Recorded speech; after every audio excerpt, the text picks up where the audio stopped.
The Kenya National Library Service Bill, National Assembly Bill number 5 of 2020. There is also the Kenya National Blood Transfusion Service Bill, National Assembly Bill number 6 of 2020. There is also the Parliamentary Pensions Amendment number 3 Bill, National Assembly Bill number 57 of 2019. In the Kenya National Library Service Bill, just to take a look at what the bill entails, is that the main objective of this bill is to give effect to the Constitution in order to promote all forms of national and cultural expression through literature, the arts, traditional celebrations, science, communication, information, mass media, publications, libraries, and other cultural heritage. Part 1 of the bill provides for preliminary matters. Part 2 of the bill provides for the establishment of the Kenya National Library Service. Clause 5 provides for the functions of the Kenya National Library Service, which includes acquiring, preserving, and maintaining a collection of library resources, carrying out and encouraging research in the development of libraries and related services, and providing a national library reference and referral services, among others. Taking a look at what the Kenya National Blood Transfusion Bill entails,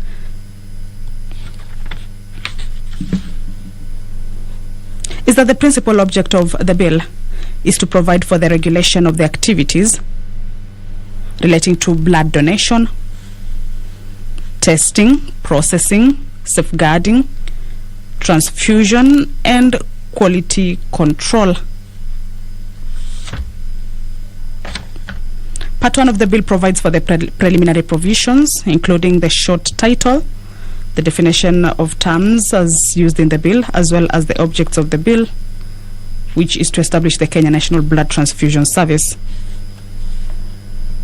Part 2 of the bill provides for the establishment, functions, and powers of the Kenya National Blood Transfusion Service. This part established the service as a body corporate and also provides for the composition of the board of the service.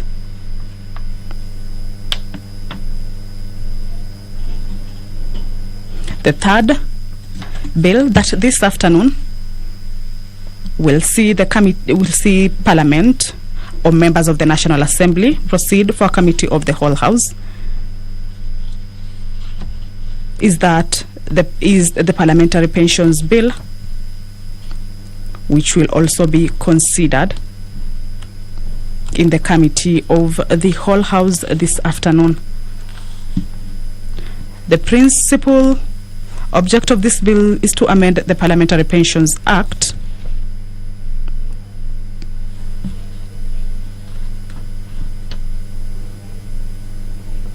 Cap number 196 to bring into conformity with the provisions of the Constitution of Kenya 2010 and provide for the Act to apply to members of both Houses of Parliament.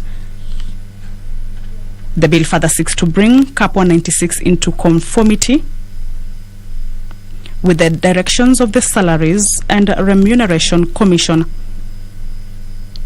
as regards the retirement benefits due to members of Parliament.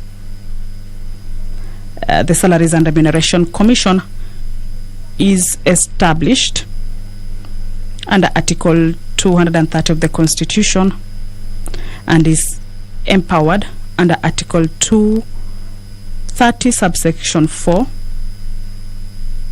to set and regularly review the remuneration and benefits of all state officers.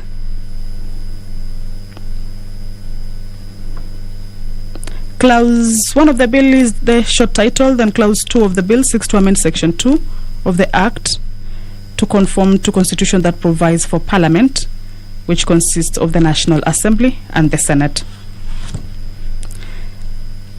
This afternoon,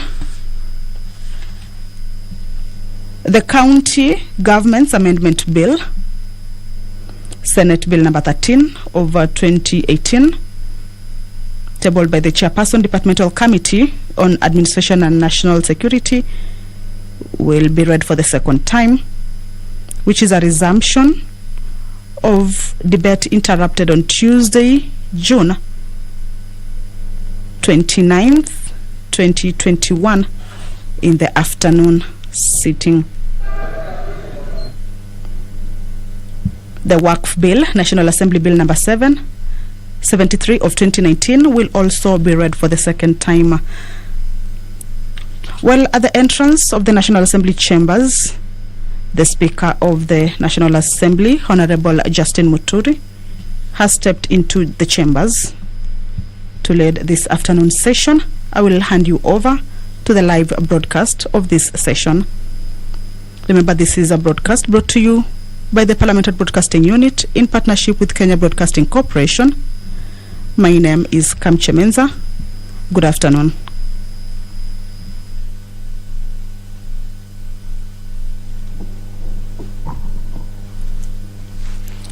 Na tuombe. Ewe Mwenyezi Mungu, ambaye kwa hekima na wema wako umeteua nyadhifa za viongozi na mabunge kwa ustawi wa jamii na utawala wa haki wa wanadamu, twakusihi ututazame kwa neema nyingi sisi watumishi wako ambao umerithika kutuita ili tutekeleze shughuli muhimu za jamhuri yetu. Twakuomba ututeremshie baraka zako sisi tuliokutanika hapa, na tujalie tuyatende na kuyafikiria mambo yote yatakayofikishwa mbele yetu kwa njia ya haki na uaminifu, ili utukufu na sifa zako ziendelezwe, na ili kustawisha amani, ufanisi na heri ya nchi yetu na wale ambao haja zao umezikabidhi mikononi mwetu. Amina.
They are ringing? Yes.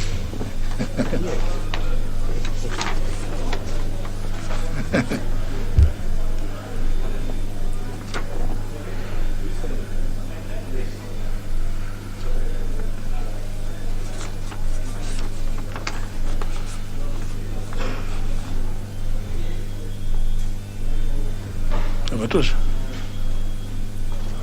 The numbers? Very well. Can commence.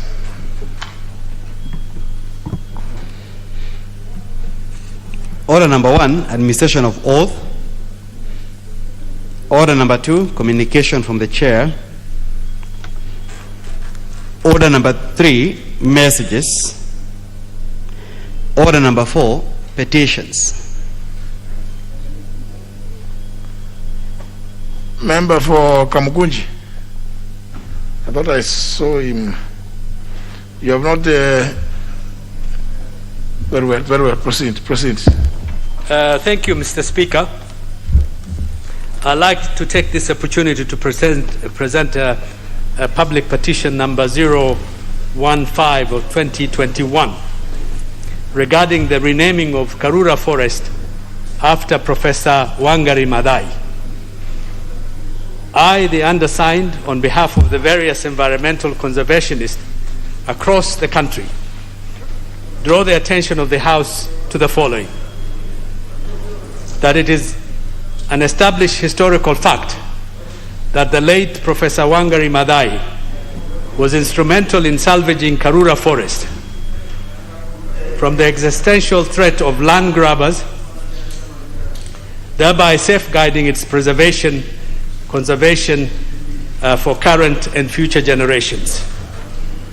That on account of Professor Wangari's tireless efforts and dedication, Karura Forest is today a thriving natural endowment that not only serves as a home to many animal and plant varieties, but also provides appropriations in aid revenue for the government through fees obtained for its benefits that attract thousands of runners, walkers, cyclists, campers, and tourists every year. That Professor Wangari's unmatched sacrifices, selflessness, and courage led to the preservation, conservation, and proper management of other forests, wetlands, public parks, and natural resources in the country, in a key drive behind the government's environmental agenda of obtaining a minimum of 10% forest cover in the country. That Professor Wangari's emphatic passion, commitment, and resilience in promoting community forest management and improving the quality of life for many Kenyan communities were immeasurable, and her environmental conservation legacy continues to be one of the inspirations behind environmental conservation and women empowerment in our country. That Professor Wangari was a leader of many fasts. As a matter of fact, she was an extraordinary woman, a global icon, and an environmentalist, international environmentalist. She was the first woman in East Africa to obtain a Doctor of Philosophy degree, the first woman to be appointed associate professor at the University of Nairobi, a founding member of the Green Belt movement, a founding advocate for multi-party democracy, and in fact, she was a member of parliament representing the people of Nyeri in this August House. And she is also the winner of many other awards, including the Right Livelihood Award, Better World Society Award, the Global 500 Roll of Honor, the Goldman Environmental Prize for Leadership, the Edinburgh Medal, Jane Addams Leadership Award, the Golden Arc Award, the Indira Gandhi Prize, among others. That her noble work has been appreciated globally by many countries, including France, which started a school in our honor, the United States of America, which opened the Wangari Maathai Gardens in Washington, D.C., the Wangari Maathai Trees and Garden at the University of Pittsburgh,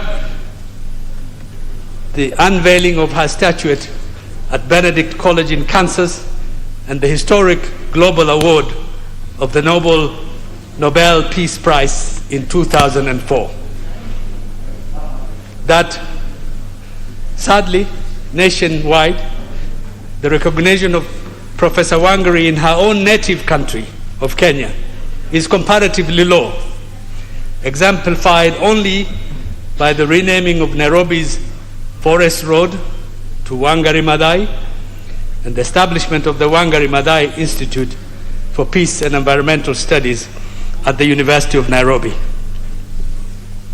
That in view of the concern that most of the accolades, awards, and commemorations recognizing and honoring the exemplary work and the impact of Professor Wangari are primarily undertaken by foreign countries. And further, in view of the fact that her 10th death anniversary is in September this year, it is a high time and it's prudent for the state to consider renaming Karura Forest after this icon of national heritage and champion of global environmental conservation. That efforts to have the matter addressed by relevant authorities have not borne any fruit, and that the matters raised in this petition are not pending in any court of law in Kenya. Now, therefore, your humble petitioners pray that the National Assembly, through the Department Committee on Sports, Culture and Tourism, 1, considers the matter with view to recommending the renaming of Karura Forest as Wangari Maathai Forest in order to accord due honor to Professor Wangari Maathai's effort of championing the forest preservation as well as enhancing Kenya's international image in environmental conservation, promote ecotourism, rebrand and revive the vibrancy of the forest, inspire and motivate younger generations to embrace conservationism and to foster and inculcate transformative values by restoring the culture of afforestation, reforestation, and conservation of natural resources. And 2, makes any recommendation that it deems fit in the circumstances of the petition. And your petitioners will ever pray. Presented by me, the MP for Kamkunji constituency, on this afternoon in this August House. Thank you, Mr. Speaker. We'll accommodate a few comments and clarification. Honorable Wamalwa. Thank you, Mr. Speaker. Mr. Speaker, I rise to comment on the petition by the Honorable Member for Kamkunji. Mr. Speaker, the late Professor Wangari Maathai, she was a wonderful lady, Mr. Speaker. She's the first African woman, Mr. Speaker, to win a Nobel Prize. She put her efforts, her life on line for sustainable environment, Mr. Speaker. Mr. Speaker, I remember her words of the hummingbird. And she said this, Mr. Speaker, that we must be like a hummingbird, whereby the little things we can be able to do to sustain the environment. We should not see just the fire. This hummingbird use its beak to pick little water to put off the fire. And she used to say that the environment will never forgive you if you don't take care to conserve the environment, Mr. Speaker. And in line with the Heroes Act, Mr. Speaker, whereby we should rename that forest in remembrance of this hero, Professor Wangari Maathai. I want to thank the honorable member. In this country, Mr. Speaker, we are very forgetful of our heroes.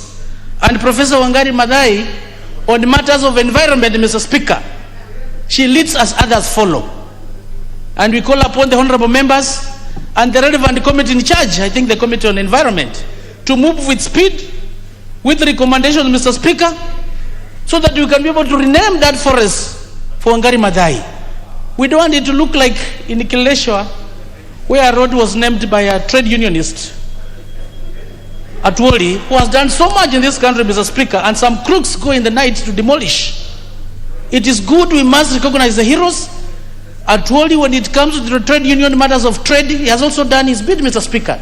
And indeed, it's important that we must respect heroes and let the committee move with speed so that we can rename Karura Forest in memory of Professor Wangari Maathai. I thank you, Mr. Speaker. Honorable Sankok. Thank you very much, Honorable Speaker, for giving me this opportunity. Also to congratulate Honorable from Kamkunji for bringing such a very important petition. Honorable Speaker, Professor Wangari Maathai was the first African woman to win the Nobel Prize. Honorable Speaker, and she won that Nobel Prize through tears mixed with blood. Because I remember when I was in the University of Nairobi, she single-handedly rescued and saved Karura Forest. We were students by then of University of Nairobi. We were with her. Some of our students were even killed when we were saving Karura Forest.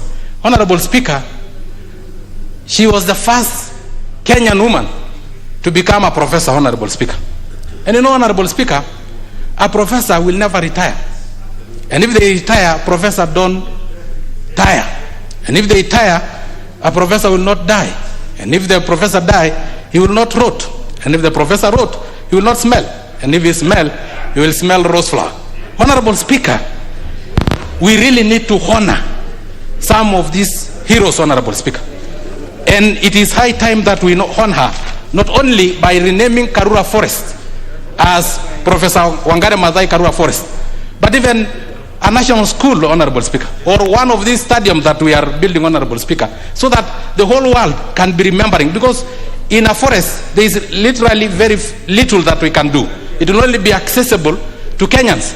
But if we have an international stadium where we can have Olympics, where we can have international football, Honorable Speaker, the whole world will be seeing that we have honored a professor, Honorable Speaker, who was a very great environmentalist, Honorable Speaker. It's only today that I have changed my colors, Honorable Speaker. I normally wear green. Why? Because it is a sign of conservation, that we need to conserve our forest. We need to make our country green. So, Honorable Speaker, I do support, Honorable Speaker. No, I normally put on green. It is only today that I change to yellow. Now you are starting. Thank you very much, Honorable Speaker. An argument. Yes, thank you. Thank you for giving me that opportunity. You are a presidential candidate. I really, I know most members will be on your camp, Honorable Speaker. Thank you, Honorable Speaker. Thank you very much, Honorable Speaker. Now you are speaking a language that is alien to the House. Honorable Professor Oduor. Thank you, Honorable Speaker. Honorable Speaker, I would want to also commend and agree with the petition that has been brought forward by the MP. Honorable Speaker, leadership, as is clearly reflected, is what we need when there are challenges and when we need to have solutions. And Honorable Speaker, I remember Honorable Wangari Maathai as a leader. I know, Honorable Speaker, that members have alluded to what it is that she did in terms of being a woman, the first woman professor, first woman who did one thing or the other. But I remember Honorable Wangari Maathai, Honorable Speaker, and this is why I support indeed that we should name Karura Forest after her. She clearly helped us as Kenyans to understand that leadership is gender neutral. Honorable Wangari Maathai told us that when we want to look for the kind of person that we would need to put in leadership, we want to see their vision, we want to see their thoughts, we want to see their courage, we want to see their boldness, and indeed we want to see that they are servants of the people. Honorable Speaker Wangari Maathai told us that leadership really is from the shoulder upwards. It rests in somebody's conviction and truly is a question of their heart. For this reason, Honorable Speaker, I think that it is extremely befitting that we would, by naming Karura Forest after Wangari Maathai, make sure that it is permanently etched and that generations to come will not only be looking to see that they want to have women who will be professors or leaders, but they will really seek to ensure that we do not bar or stop anyone from making a difference on account of the agenda. I support Honorable Speaker, and I think it is a timely and indeed commendable request. Thank you, Honorable Speaker. Member for Emuhaya. Thank you, Honorable Speaker. And thank you, the Honorable for Kamukunji, for presenting that particular petition. That, Honorable Speaker, this was a great woman. That even her death is not only a memento mori to ourselves, given the energy we saw of her when she worked that particular time, Honorable Speaker, our student, and how we saw her works and her fight. But also she remains as a memento vivere, because it shows us during our times of energy and capability, we need to work. And she worked for conservation of the environment and the forests.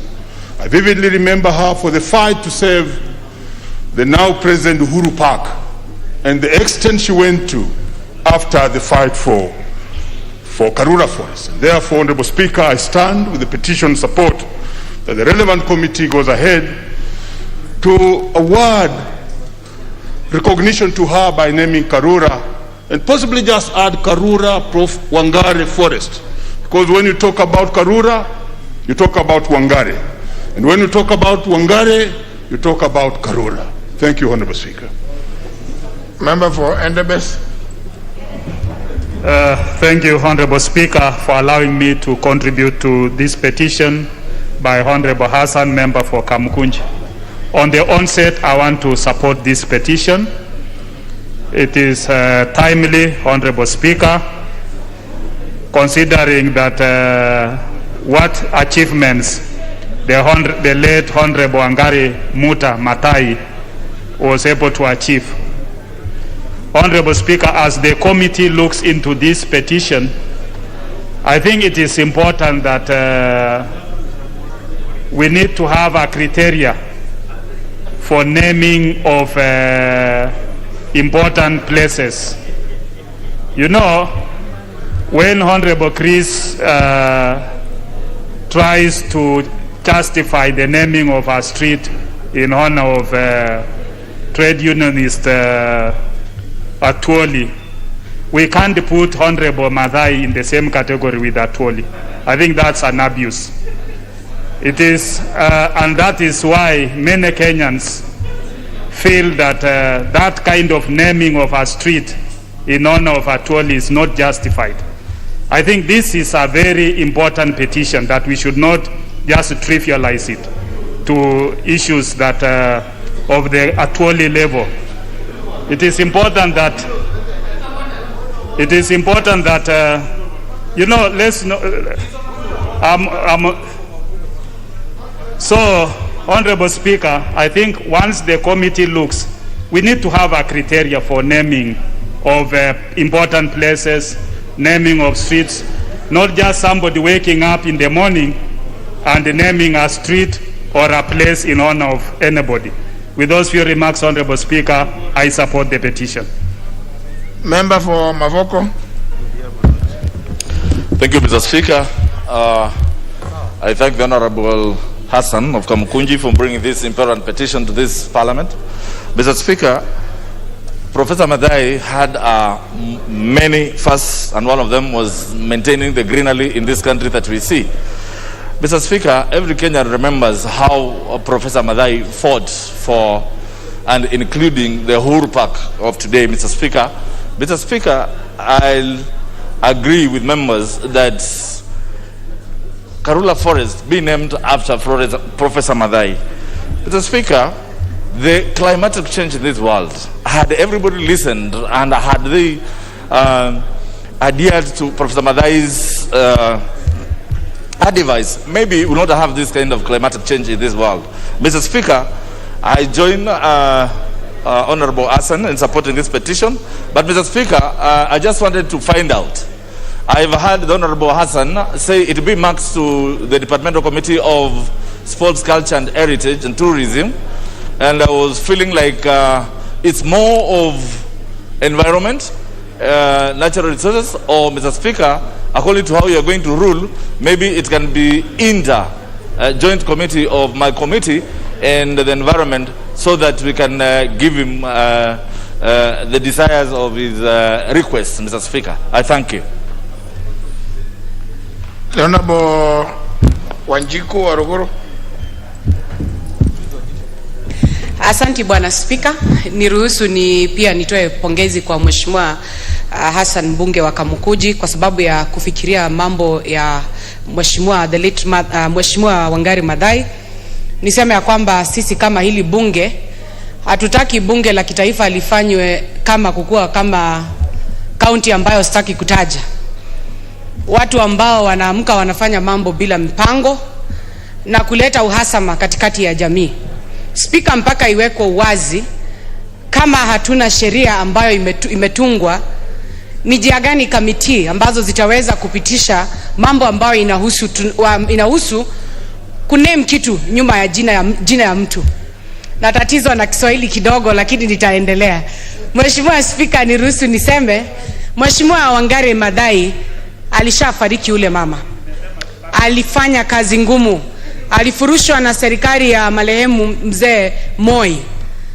Ule mama alifedheheshwa, alitolewa nguo, alivuswa ushi, alikuwa amefanywa akue kama mtu wa kuchekelewa na jamii. Ule mama hakukufa moyo. Niruhusu nitumie fursa kuambia wanawake tulio ndani ya hii bunge, safari zetu katika siasa si lazima ikuwe ni ya shangwe na vigeregele. Tutapigwa na tear gas, tutakimbizwa na polisi, tutatolewa nguo. Mheshimiwa Spika anauliza wanawake tukae kidete kama Mheshimiwa Wangari Maathai. Niruhusu niseme kwa sababu kuna watu ambao wako na mazoea, wakishindwa kwa sera na kushindwa kufanya kazi, wakimbizana na wanawake na mapolisi, wakimbizana na wanawake na tear gas. Mimi nitauliza, please now be relevant to the committee, to the petition. Mimi nauliza, Mheshimiwa Speaker, niko relevant sana kwa sababu Mheshimiwa Wangari Maathai, hakuna mwanamke amebeba fedheha katika hii Kenya kama Wangari Maathai. Marehemu Wangari Maathai. Na ndio nauliza Bwana Speaker, Honorable Waruguru, there was nobody by the name Mother Wangari Maathai. Na hiyo mambo ya wanawake kukimbizwa msituni ama kwa barabara, sasa sio mkazungumzie kule nje tafadhali. Mheshimiwa Speaker, wewe ni speaker ya wanawake, speaker ya wanaume, na pia wewe umezaa wasichana, kesho watasimama kukuwa marais, na safari ni ile ile ya wanawake ya kukimbizwa. So sisi kama wanawake wa hii bunge tunazidi kusema Wangari Maathai viva, wanawake tusimame kindete. Naye minister ambaye anasuluhisha na maneno ya usalama, wacha kutuma maskari wasukume wanawake, hasa wanawake wale ambao wanatafuta viti. Karura, Wangari Maathai, wanawake sisi tunajivunia yeye, iendelee. Na Mheshimiwa Speaker, Mheshimiwa Sankok amevaa rangi ya chama, furusha yeye avae nguo ambayo inafaa bunge, manake hii amevaa uniform ya chama. Asante. Honorable Kalasinga Majimbo. Thank you, Mr. Speaker. Mr. Speaker, I rise to support this very important petition. Environment, Mr. Speaker, is life. Environment, Mr. Speaker, is love. An environment, Mr. Speaker, is everything a man and all the living of animals like. I want to give a serious support to this petition because, Mr. Speaker, when you move around the globe, around the world, you see a lot of namings of this very important lady called Wangari Maathai. And when they come to this country, Mr. Speaker, they should also come and find serious names, serious areas where they can visit and enjoy, calling it Wangari Maathai. I also want to believe, Mr. Speaker, that when we name a person, let's take it also very serious. That sometimes we try as much as possible to name a person when he's still alive, Mr. Speaker. People who are alive have made histories, we must give them respect. We must give them the names, and even when they're walking and alive, they know where they're marked. And in the same, Mr. Speaker, I even want to name one of the very beautiful rocks on Kapchai Hills, Mr. Speaker, under the name of EGH, Justin Muturi. Because the people of Bungoma, Mr. Speaker, when you were the magistrate in Bungoma County, Mr. Speaker, you allowed the Dini Msambwa, who were outlawed, you allowed them to participate as a religion, Mr. Speaker. And whenever they pray, they face Mount Zion, they face that rock. So, Mr. Speaker, even while you are still alive, I will name that rock EGH Justin Muturi. And we shall pray, Mr. Speaker. Mr. Speaker, we shall pray that in the next 2 years or one, you get the CGH, Mr. Speaker. That one is God willing or inshallah. This is member of Parliament for Kapchai. I support this petition. Thank you, Mr. Speaker.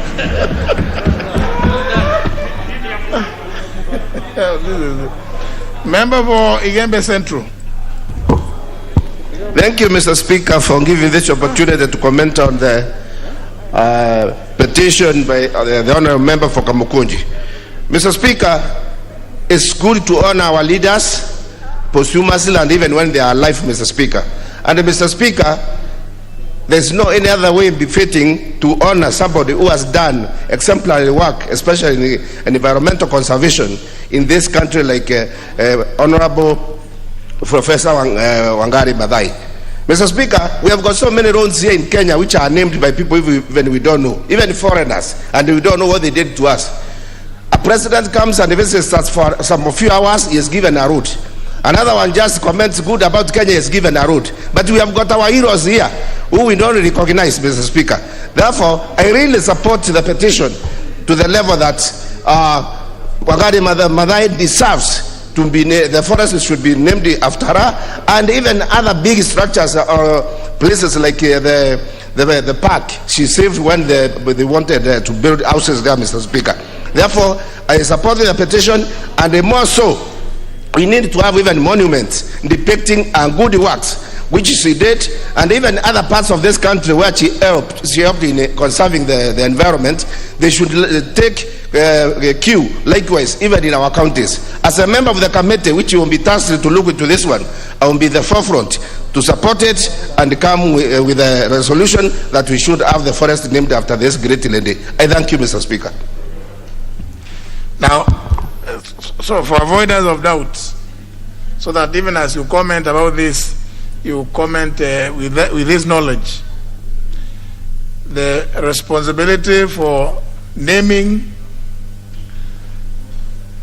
and management of forests and registration is vested or is to be found in the Kenya Forest Service Act. And for purposes of our standing orders, the relevant committee that should then be involved in that is the Committee on Environment and Natural Resources. So some people may have made a mistake, may have misled the Honorable Yusuf Hassan, because they thought it was a cultural thing like other ordinary things. Forests are not just treated that way. There are some forests which are very sacred, and I speak with authority on the issue of forests, you know.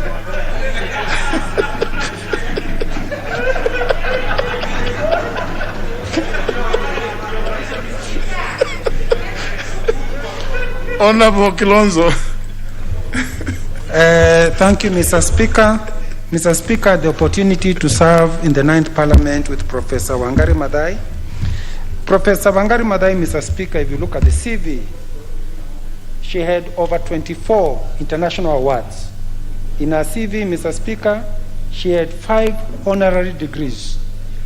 Again, professional affiliations, she had about 10 of them. Mr. Speaker, academic appointments at one time in 1976, she was the chair, Department of Veterinary Anatomy, University of Nairobi. Among others, Mr. Speaker, academic qualifications. On personal achievements, Mr. Speaker, she was also a director of Red Cross. She was a founder and coordinator of the Green Belt Movement. Among others, and not to forget, Member of Parliament for Tetu constituency in the 9th Parliament, Mr. Speaker. Three things, Mr. Speaker, this lady did which Kenyans do never forget.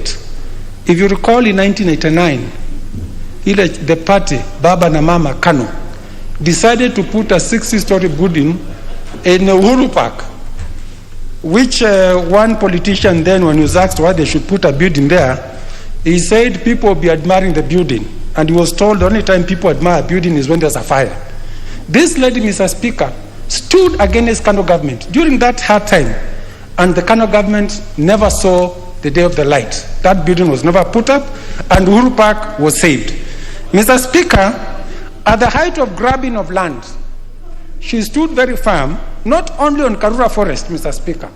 There's also a city park next to, on Parklands.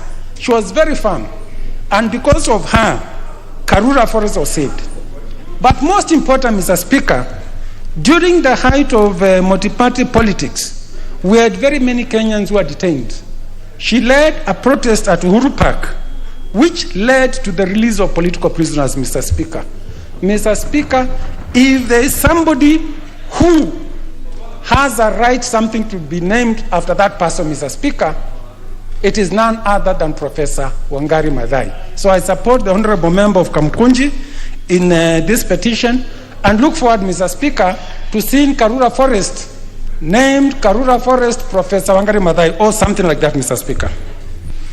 And for those that are members of APNAC, to also know, Honorable Kilonzo, that the late Professor Wangari Maathai was an extremely active member of APNAC. Honorable Muturi Kigano. Thank you, Mr. Speaker. I would like to speak about late professor from personal knowledge. I represented her, the privilege of representing her when she was attacked in Karura Forest and then charged with incitement and all type of offenses. Mr. Speaker, Wangari Maathai saved Uhuru Park when Kanu went to encroach. Saved Uhuru Park when Kanu wanted to invade the park and put up a monument, Kanu headquarters. She also represented herself and camped in All Saints Cathedral, which led to the release of Koigi and others. Wangari Maathai is an icon to be recognized in this country. In effect, we are late in giving her this type of iconic recognition, and this is long overdue. Mr. Speaker, she is a first in many spheres, in leadership and human rights. It is my submission that renaming this forest in her memory will be a reclaim to our loss and glory in history. Mr. Speaker, lastly, it is an insult to Wangari Maathai and to environment, green movement, when my Aswell colleague here wears yellow when we are discussing green and environment and an icon. It is an affront, that lady. I will also support, I will also look forward, I'm looking forward also to supporting a similar petition when anybody brings this petition to name, is it called what? A road. Road in memory or in recognition of in recognition of Baba. Yes. In recognition of Baba, because he was also an associate of Wangari Maathai. He also suffered for human rights. Bagadi Road, when it is brought, it is long overdue that we recognize the living heroes before they die. So Baba should be given a road. Similarly, Wangari Maathai. Thank you. Honorable Olekenta. Thank you, Honorable Speaker. I'd like to also join my colleagues in commending the MP for Kamukunji for this long overdue request. Honorable Speaker, everybody knows that Wangari Maathai put this country on the world map. Having been a member of parliament, having been a professor, having been at least somebody who made Kenya what is today, I think she deserves that. The Nobel laureate, as we all know, suffered a lot. And it was not for herself or her children or her family. It was for the benefit of all the Kenyan people. I remember when she fought for Uhuru Park, for the preservation of Uhuru Park, Karura forest, and she underwent a lot. And at that time, she was treated like a villain. And those people who suffered in Nyayo, in the Nyayo gutters or tension centers, I think all those people should be recognized, because were it not for them, we will not be having the freedom we have today. In fact, when somebody talks about Honorable Raila, these are the icons that really fought for the freedom of this country. Nobody else can suffer like that. And it were not for them, even this constitution we are fighting over will not be there. And I think it's important that the Kenyan people, especially the members of parliament and others, recognize this point, because if we don't do it ourselves, then we are not thinking about this country. So I support, and I'm really also looking forward to such recognition. Thank you, Honorable Speaker. Very well. The time allocated for petition is over. Therefore, that petition stands committed to the Departmental Committee on Environment and Natural Resources. But also, the Honorable Hassan, don't pursue the Departmental Committee on Sports, Arts and Culture. Pursue with the Environment and Natural Resources. Next order. Order number 5, papers. Leader of the Majority Party. Honorable Speaker, I beg to lay the following papers on the table of the House. Today, Tuesday, July the 6th, 2021, afternoon sitting. Number 1, the 26th biannual report of the Monetary Policy Committee for April 2021 from the Central Bank of Kenya. Number 2, the annual report and financial statements of the Kenya Reinsurance Corporation Limited for the year ended 31st of December 2020. Number 3, the report of the Auditor General and financial statement in respect to the Kenyatta International Convention Center, KICC, for the year ended 30th of June 2019 and the certificate therein. And number 4, reports of the Auditor General and financial statements in respect to the following institutions for the year ended 30th of June 2020 and the certificates therein. Number 1, Kenya Electricity Transmission Company Limited. Number 2, the Privatization Commission. And lastly, the Kenya Ports Authority. Thank you. Next order.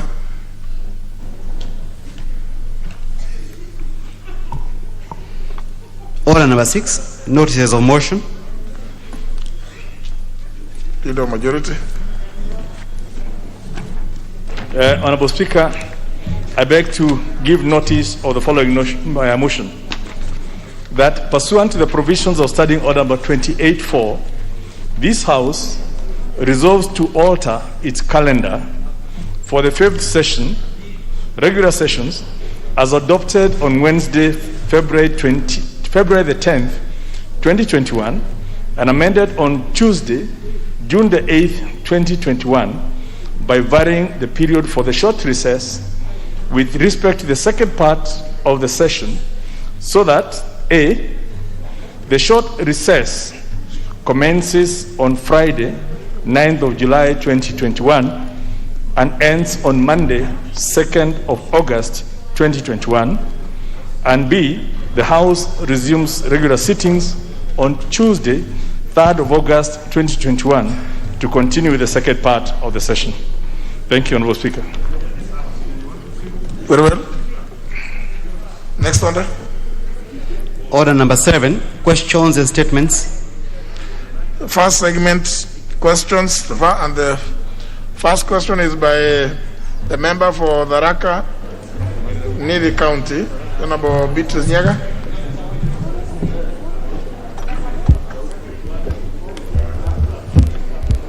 Thank you, Mr. Speaker. Mr. Speaker, my question is 225 of 220.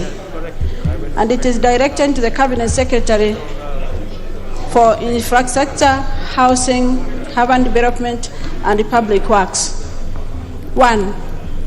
Could the Cabinet Secretary explain the status of construction of the Chuka, Kanwa, Karen, and the Chiakariga Marimanti roads in Tharaka Nithi County despite having been funded?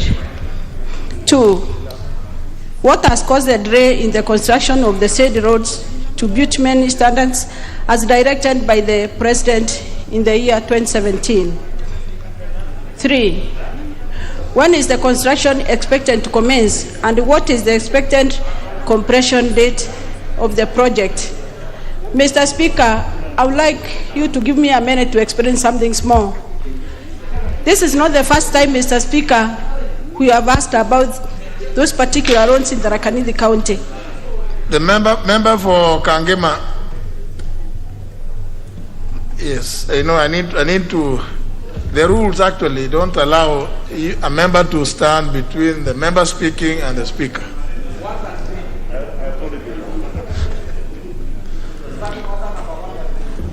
No. Thank you, Mr. Speaker. Yeah, proceed. Mr. Speaker, I was saying that this is not the first time for me to ask this particular question. Last year, 2020, Mr. Speaker, I brought the same question to this House, and the Cabinet Secretary came and explained and gave a promise, which he never fulfilled.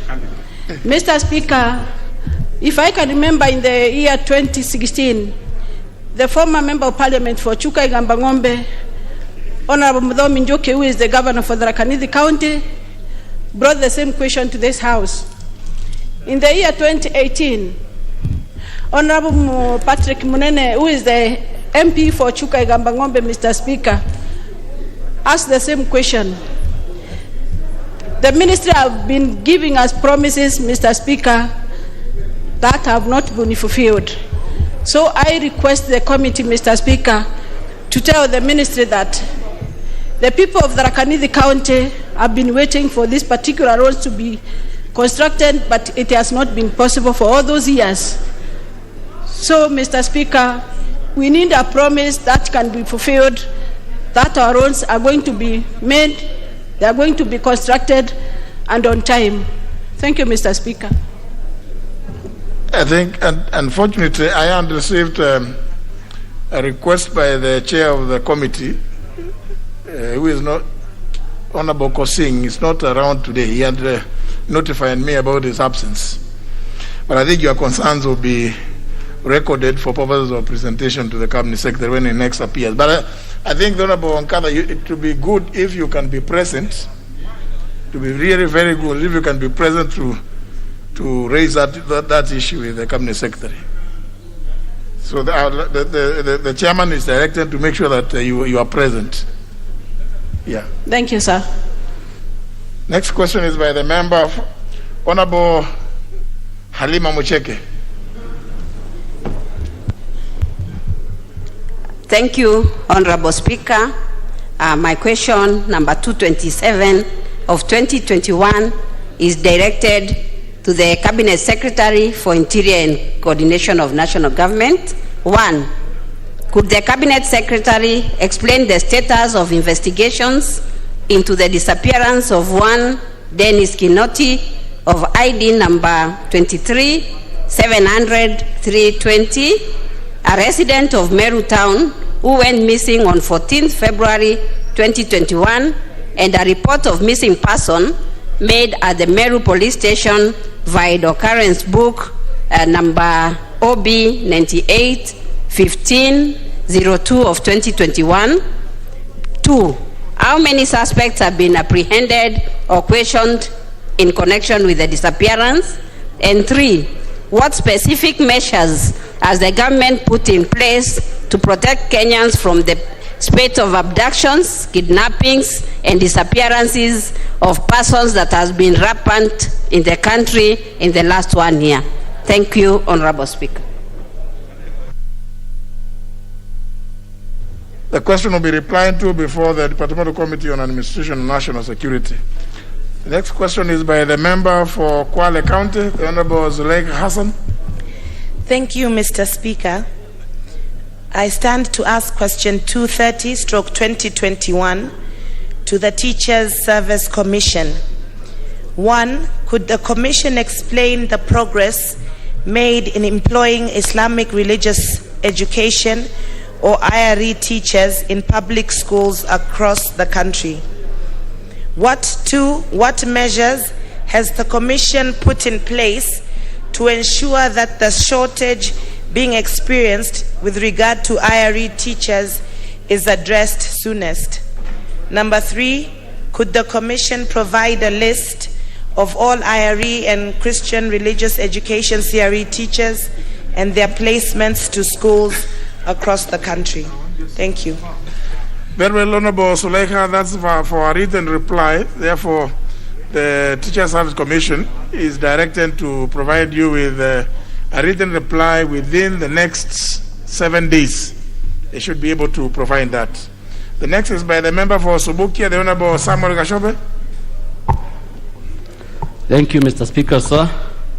I like to ask question 2.1/2021 directed to the Cabinet Secretary for Transport, Infrastructure, Housing, Urban Development and Public Works.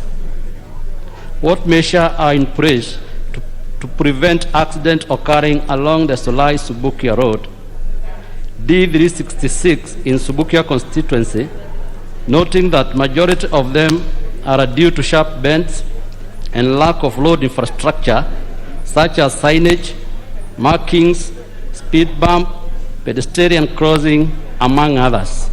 2. Could the Cabinet Secretary explain why the completion of the construction of the said road has delayed, including erecting of speed bumps, road marking, installation of culverts, traffic and road signs? Thank you, Honorable Speaker.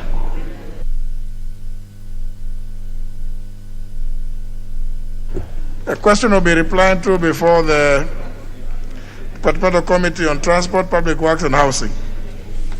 The next and last question is by the member for Meru County, the Honorable Karura Mwangaza.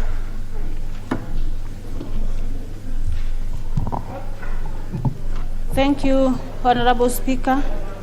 My question 2.3 of 2021 is directed to the Cabinet Secretary for Labor and Social Protection. 1. What steps is the Ministry taking to ensure that there are gainful and equal employment opportunities for persons living with disabilities? 2. Could the Cabinet Secretary also provide information from the National Employment Authority on the status of the database on employment opportunities across the country for people living with disabilities, considering that they are in their need of sources of livelihood, especially those from Meru County? 3.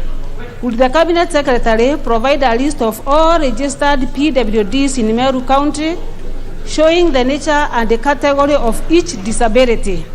4. What actions has the Ministry undertaken to ensure that regular and periodical updating of the register is carried out for all PWDs across the country, particularly in Meru County, so that they may benefit from the various programs and facilitations meant to empower and assist and facilitate them in regard to their livelihoods during the COVID-19 pandemic?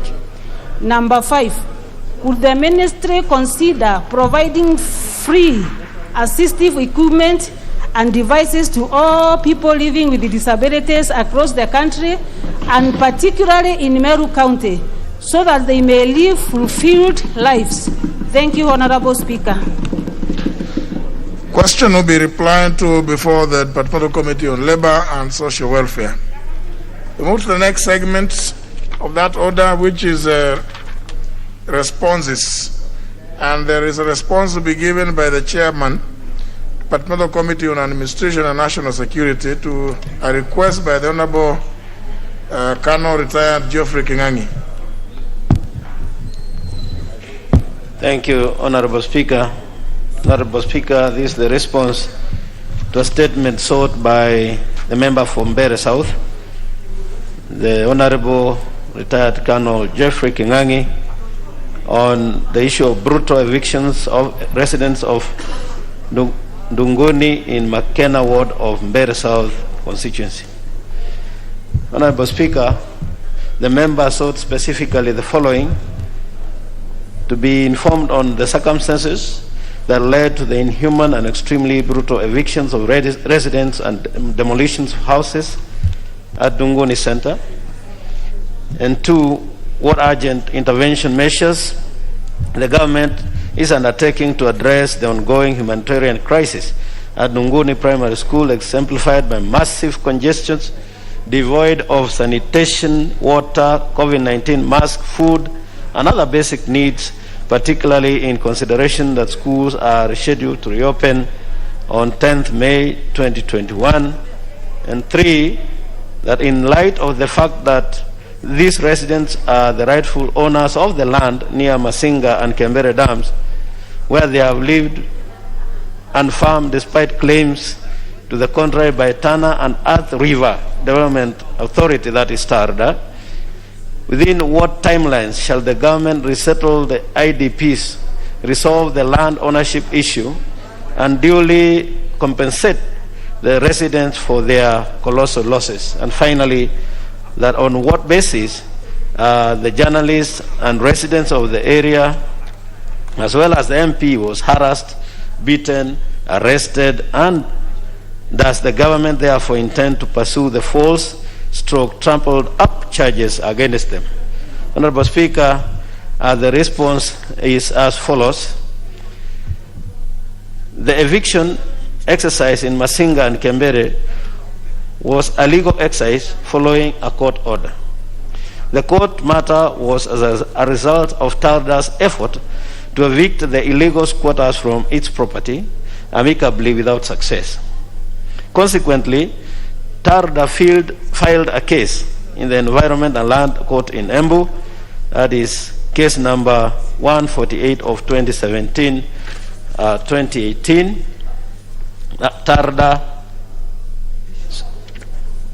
TARDA versus Joseph Muli and others. The ruling was delivered on 12th March 2022 in favor of TARDA. The ruling was delivered on 12th March 2020. I beg your pardon, Honorable Speaker, in favor of TARDA, where the court ordered for the restoration of beacons to safeguard the buffer zone of the 2 dams. And hereby they have attached the court order. The court further issued execution orders dated 3rd September 2020, directing the Regional Police Commander Eastern to provide security during the eviction exercise. There is also attached a copy of the execution order. Honorable Speaker, currently there are no internally displaced persons accommodated at Dunguni Primary School, and therefore there is no humanitarian crisis. Thirdly, TARDA owns the land in Masinga and Kembere and possesses the following title deeds: LR number 28670, LR number 28671, and LR number 12621. The court determined the true ownership of the land and issued court orders accordingly.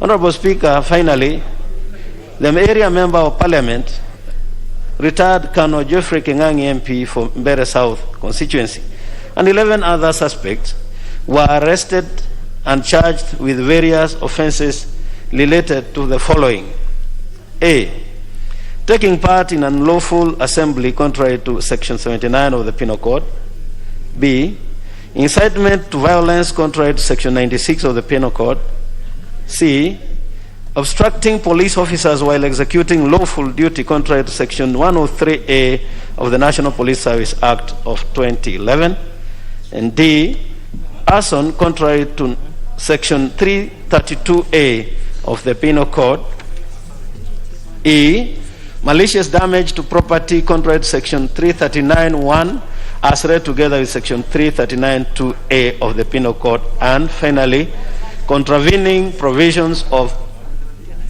Prevention, Control and Suppression of COVID-19 Directive issued by the Cabinet Secretary of Health pursuant to Section 36 as read together with Section 164 of the Public Health Act Cap 242 of the laws of Kenya.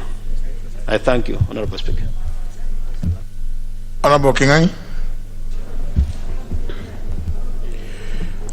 Thank you, Honorable Speaker. I want to thank the Cabinet Secretary for Administration and National Security for taking the time to provide a statement. I also want to admit that I did interact with the Cabinet Secretary and the peers during the committee period, that there has been a bit of canvassing around the issue. And I want to thank the chairman because he has been very graceful to facilitate some kind of discussion around this issue. Honorable Speaker, allow me to put a few facts straight. Number one, the Tada land in very south totals to 66,000 acres. It is colossal.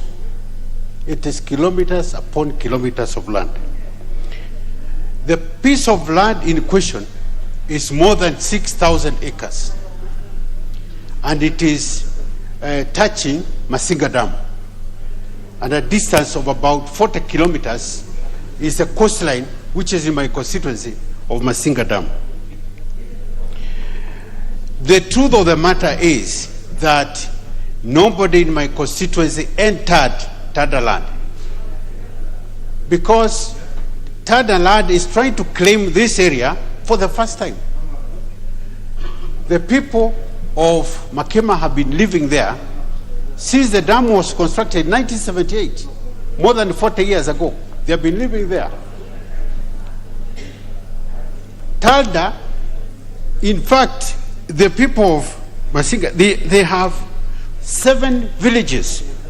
There is Dungune village, Twanyoni village, Mudhidu village, Masai Cross, Ududune, Nungambo, Mwanyani, all those are villages.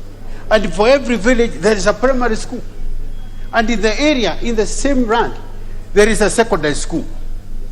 These people did not come yesterday. These schools are government schools. We have put CDF money to build classrooms there. And this is the area that now the Cabinet Secretary is claiming that he was bound by a court order. TALDA is a public body. They went to court to procure a court order. So it is government using one arm to procure a court order and then claim they are bound by the court order that they cannot protect the citizens. I don't know how it has come that the member of parliament now is called upon to defend citizens from their own government, people who are being paid through the taxes. People did not move into underland. TALDA moved into people's land 34 years after the construction of the dam, and after TALDA was legally there in the place. These title deeds were only obtained in 2012, and people have been living there since 1978, when the dam was constructed. I do not understand why, out of 60,000 acres, it is difficult to settle around 300 families. Out of 60,000 acres, that's 300 families. To the extent that the government resorts to violence. Honorable Speaker, I would like to condemn the brutal violence that the government has resorted to. There was no need for violence. People were scattered all over the place without home.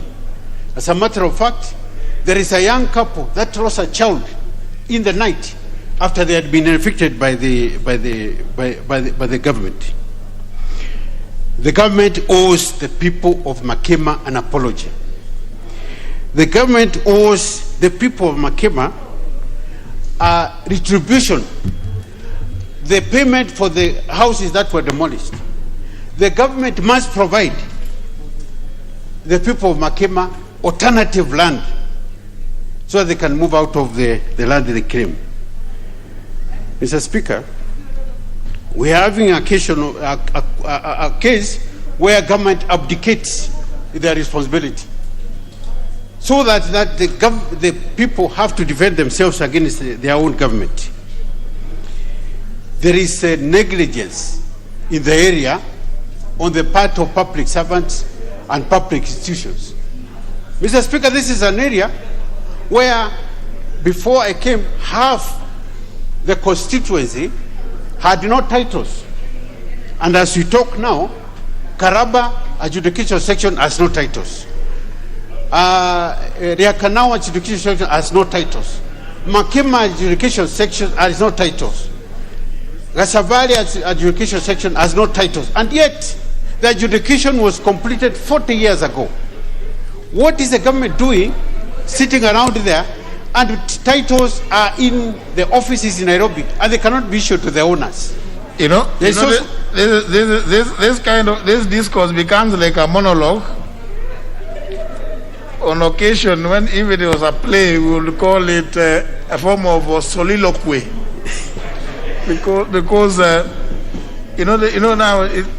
you are speaking on behalf of your constituents, but now I'm wondering, the Honorable Mwadi, he can hear and I'm sure he is getting entertained, but he is unlikely to give you an answer to that. Mr. Speaker, I appreciate the opportunity to ventilate. Yes, but that's why I gave you the opportunity to be able to say it. But it seems it amounts to some form of lamentation, and I wonder whether you are able to be present when the cabinet secretary appeared. I was present. You asked him those questions. I asked those questions, Mr. Speaker, and he did not respond to them. He did not respond to them, Mr. Speaker. That is why I'm forced. So now it is a lamentation. This is a lamentation, Mr. Speaker. But, so that now, then you must make it short because there's going to be no answer.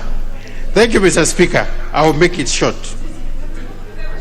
And I'll finish by saying that as far as we are concerned, the schools, the 7 schools that are in Makema, in the land, so-called Tandaland, the 7 villages that are in the so-called Tandaland will remain. Because nobody has talked to the people of Makema. As a matter of fact, there is even a settlement scheme which was stopped 4 years ago for being occupied by landowners, by the government, and they have not come back.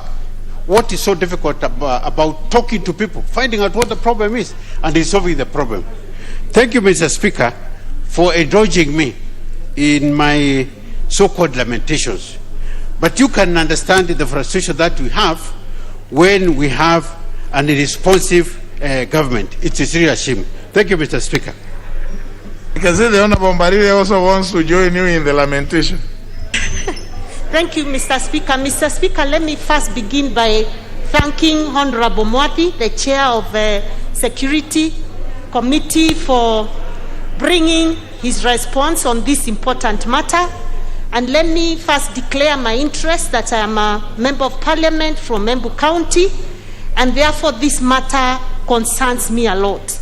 And let me also thank the Honorable Kingangi, who has really taken this matter seriously from the word go, and having brought this matter before this House, Mr. Speaker.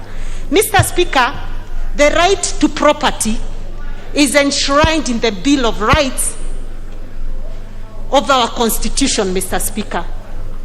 And Mr. Speaker, we know that in this country, property does not necessarily have a title deed to it, especially when it comes to land. There are people who have land, who have lived on pieces of land for many years, but may not have a title deed because the government has not accorded them that important document. Mr. Speaker, that is the case of the people of Makema. That is actually the case of a majority of the residents of Bere South constituency, Mr. Speaker. And so, because I would hate that it just ends with lamentations, would the chair of Security Committee, jointly with the chair of Lands Committee, consider visiting the people of Makema and having a public consultation and participation with them to understand the extent of their problem, Mr. Speaker? Number 2, can the chair of Security Committee undertake to push for compensation of the affected individuals who are evicted by this government from their land, property destroyed, and right now are living in absolute poverty because of that disruption, Mr. Speaker? Mr. Speaker, I end there. Thank you. Now, we will hear not a lamentation. We will hear from a former CEO of Tarda, the Honorable Kevin Wanyonyi. Mr. Speaker, thank you for the opportunity and for the information of the two members here.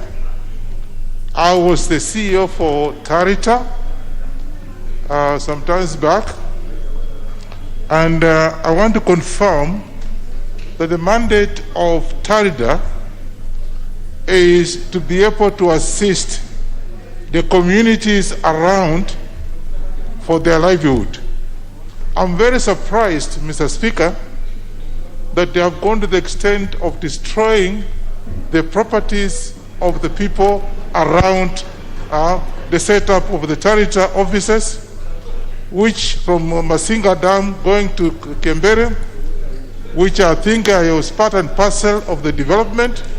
Mr. Speaker, the solution to this is for Tarita to sit down with the people affected to be able to find a solution, because the mandate of Tarita is to help the community improve their livelihood by having programs such as agriculture in either land or land cultivation or specialized products and crops, and even the livestock, and including fishing, Mr. Speaker. So I'm so surprised that the mandate has now changed, and that the security, the Department of the Ministry of Security has come in to destroy the properties of the people. I would therefore suggest, Mr. Speaker, that the management, the current management of Tarida, sits down with the land, the Ministry of Land, and the community to be able to sort out. I don't think there's any serious issue here. And therefore, I think it's very unfortunate that it has taken that kind of dimension. But I think the best thing, Mr. Speaker, is for Tarita management to sit with the community rather than destroy the properties of the community. I regret whatever happened here. Thank you, Mr. Speaker. Honorable Mwadi.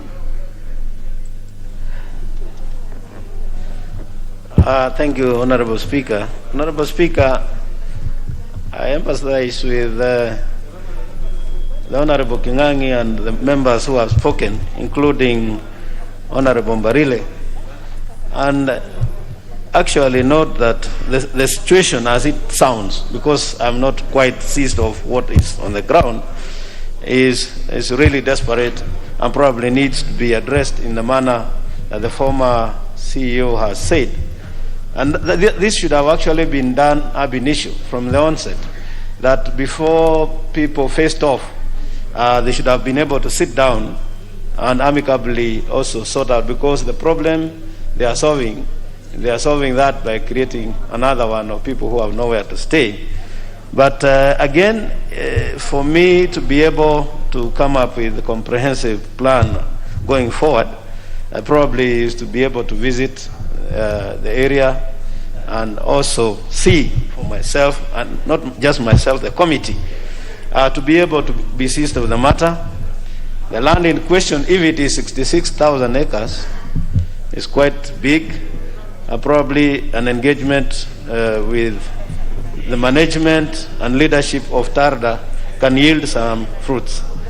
But at the same time, I would urge the member, if there are any documents that would indicate that those people have been there for 34 years as alleged, should also be submitted to the committee so that we are able also to make a case for these residents who are quite deserving. Otherwise, it went the wrong way, probably for me, that they were not able to sort it out amicably, and they had to resort to going to court. When I hear that there are 4 schools that are going to be left without students, then it should worry every Kenyan that we should have schools where public funds has been spent and the schools are going to be left empty because the entire crowd has been pushed out. So I will wait also seek for your direction that whether we are going to undertake this exercise jointly with the Committee on Lands. Thank you, Honorable Speaker. No, I think it may not be necessary to have a joint sitting because either committee is a committee of the House, and if you are to go with Honorable Kingangi and arrange a meeting just for you to get a feel of what is on the ground, whether it's the other committee or yourself, you will be able to still get a report. You have because you have a secretariat which will be able to take note, and so I think you can do it, Honorable Mwadi. Your committee can do it. You can even have a subcommittee of your committee. But I would ideally suggest that you be there yourself, because then any follow-up between you and either the cabinet secretaries, both of lands and the interior, it would be better when you are the one leading the discussion alongside the Honorable Kingangi. Honorable Kingangi, I can see you are still not satisfied. You want to continue lamenting? Much obliged, Honourable Speaker. I appreciate the chairman's undertaking to visit, and I think that will settle it for now. If he comes, I'm sure he will hear from the people themselves, the residents, and I trust that the chairman and the committee will come up with a variable accommodation. Much obliged, Mr. Speaker. Honorable Mwadi, you want to still speak to it? Yeah, just to mention, Honorable Speaker, that I am accordingly guided by your pronouncement, and that I will sit down with the Honorable Member together with officials from Interior, and we'll be able to get a date when you are going to visit site. Yeah, thank you. It would really help, particularly when you have the officials from the Interior, then because it's about human beings who are being evicted. And of course, in the process, the Honorable Kingangi himself ended up being locked in, isn't it? So I don't know whether he has since been charged, or he was treated differently from the rest of his constituents. Maybe, but the Honorable Mwadi will deal with that bit later. Next. That concludes that aspect of the order number 7. Next order. There's a one over. Sorry.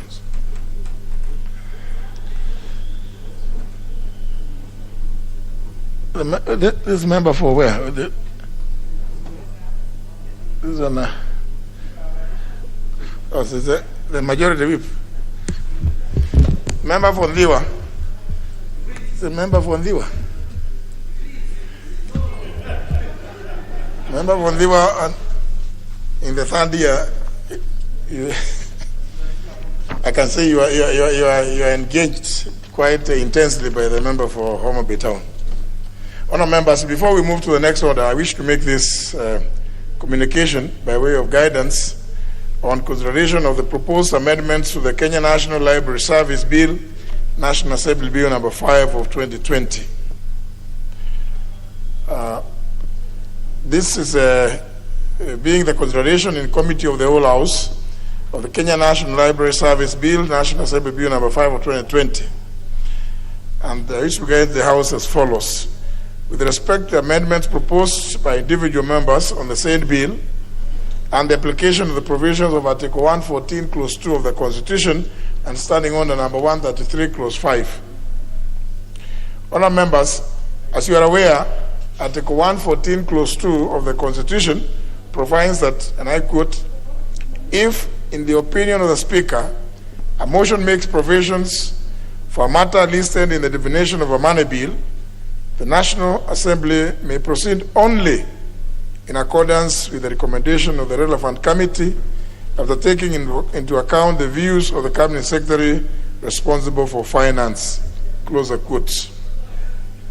Further, Article 114, Clause 3 defines what a money bill is, and it says it is any bill that contains provisions dealing with inter alia, taxation, the imposition of charges on the public fund, the appropriation, receipt, custody, investment, or issue of public money, and the raising and guaranteeing of any loan or its repayment. In this regard, every bill that provides for the matters noted above ought to proceed in line with the provisions of Article 114, Clause 2, aforesaid.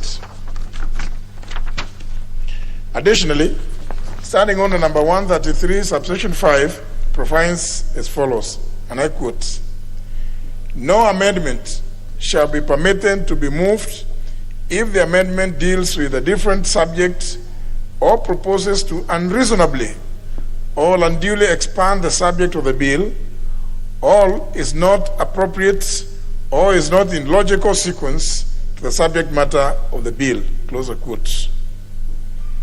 Honour members, on Wednesday, 19th of May, 2021, I did invoke the provision standing under 131 regarding harmonization of proposed amendments to the Kenya National Library Service Bill 2020 and referred the proposed amendments by the Honourable Millie Odhiambo Mabona, MP, and those by the Honourable Dr. Patrick Musimba, MP, to the Departmental Committee on Sports, Culture and Tourism for harmonization through a process commonly referred to as winnowing. The committee did consider the proposed amendments and has made observations and recommendations as follows. 1. With regards to the proposed amendments by the Honourable Millie Odhiambo, the committee notes that the Honourable Member proposes that the House amends the bill so as to introduce the following. A. New Part 2A to establish a Kenya Resource Identification Numbers Agency to administer international standards resource identification numbers for books, magazines, music, and other resources. B. New Part 2B to include a requirement for the deposit and registration of books and newspapers. This is already, of course, provided for in the Books and Newspapers Act, Cap 111. C. New clauses 35A and to 35D to import sections of the Books and Newspapers Act, Cap 111, and have the same parts incorporated into the library bill in a revised manner, taking into account the current Constitution of Kenya and the modern state of national and international trends. D. New Part 4A to provide for delegated powers by the Cabinet Secretary. E. New Clause 39A to repeal the Books and Newspapers Act, Cap 111. And F. Fourth schedule to provide for the conduct of business and affairs of the board of the Kenya Resource Identification Numbers Agency. Honourable members, according to the addendum to the report of the committee, which is a product of the winnowing process, the committee notes that the proposed amendments directly fall within the provisions of Article 114 of the Constitution, as well as offend the provisions of standing under 133 subsection 5, as they contain money bill aspects, and also unduly expand the subject of the bill. The committee therefore recommends that the amendments ought not to be proceeded with. I have thoroughly considered the report of the committee and I agree with them. 2, with regard to the amendments proposed by the Honorable Dr. Patrick Musimba, seeking to establish, in bracket, Presidential Library Authority, close the bracket, open the brackets, Governor's Library Authority, close the brackets, with respective boards and corresponding functions. The committee similarly observed that the amendments fall within the provisions of Article 114 of the Constitution, as well as the requirements of Standing Order 133, subsection 5, and therefore also similarly ought not to be proceeded with. I have since also considered what the Honorable Dr. Musimba is proposing, and obviously creating such boards and authorities obviously will involve expenditure of public funds, whose budget the Honorable Musimba has not stated where it will come from, and the Cabinet Secretary for National Treasury hasn't been consulted when the bill went for public participation. Honourable members, whereas I applaud the noble ideas by the two members whose implementation would have gone a long way in improving the management of the library services in the country, I must reiterate the need for due legal and procedural consideration by all members when proposing amendments.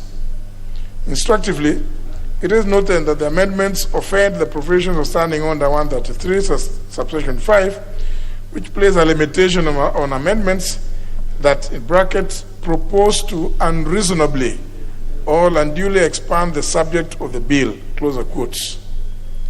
Such amendments would only be proceeded with in accordance with the provisions of Article 118 of the Constitution on public participation, which has not happened, as well as the provisions of Article 114, Clause 2 of the Constitution on the manner of considering a money bill. In this regard, honourable members, the cited amendments by the Honourable Millie Odhiambo and the Honourable Dr. Patrick Musimba will not be proceeded with. This includes Part C of the proposed amendment to Clause 2 by the Honourable Millie Odhiambo and all the amendments to Clause 2 by the Honourable Dr. Patrick Musimba. And for avoidance of doubt, honourable members, the proposed amendments for which a disclaimer under Standing Order 133, subsection 5 has been made in today's order paper will therefore not be proceeded with for the reasons I have stated. The House and members are accordingly guided. I thank you.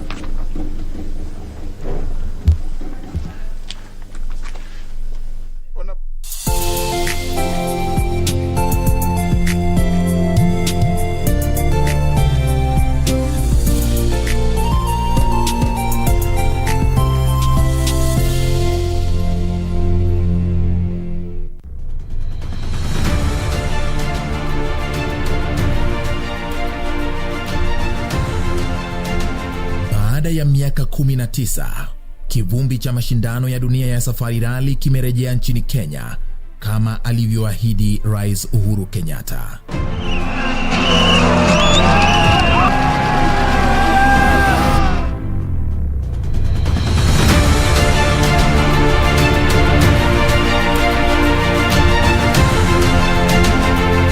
Wiki hii kwenye Project 254 tunajivunia si kama vijana na wale wenye wanatambua kudrive, at least serikali imetutambua. Hizi mbio za Safari Rally naziona ziko sawa kwa kuwa zime boost kazi yetu kulingana na mapato yetu ya kila siku. Hiyo vumbi ndio pesa.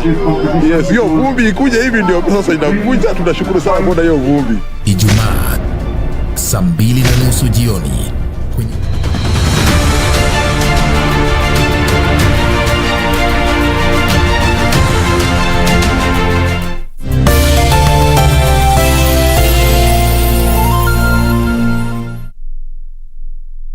COVID-19.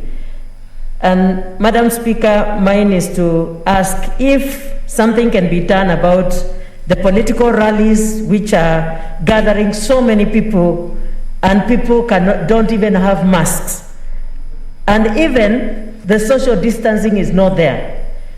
Madam Speaker, if you watch the media, televisions, and see how people are packed in political rallies, surely you would wonder if our leaders are really concerned about the people that they lead with this rate of COVID-19. And when you see what is happening in Western, people are dying. I may say that we are not very far from India if it continues like this, Madam Speaker, so something really must be done. And I must thank the Vihiga Senator so much for bringing this statement. And I would also ask if the people can be vaccinated so that they can be protected and also be provided with masks. They are very poor people due to this COVID-19 because some of them have stopped even doing business because they cannot go where they were doing their businesses. And also the licenses. Many people cannot even afford to pay the licenses to do business because of COVID-19. Everything has gone down.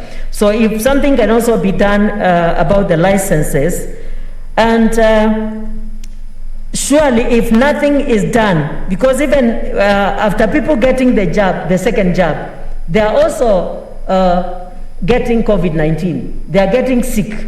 So that is not a guarantee that you are safe 100%.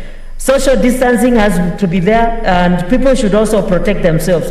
And if we don't take care, maybe, and we are talking of 2022 general elections just around the corner, if we don't take care and curb COVID-19, we might not even have the elections 2022, as people are getting so aggressive. We should get more aggressive by curbing the COVID-19 more than the 2022 elections.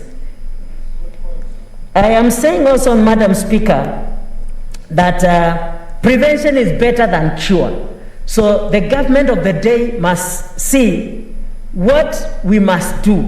And when we are talking of the government and the president, the head of the head of the state, we are talking also of the deputy president. He has total responsibility just as the president, because they are together. They were elected by the people of this country together, that they may also see what can be done. So the pointing of fingers from one person to the other will not help us. Prevention is better than cure. We as Machakos, as Ukambani leaders, we've sat down with the leadership, and you know very well we were supposed to have presidential visit today and tomorrow.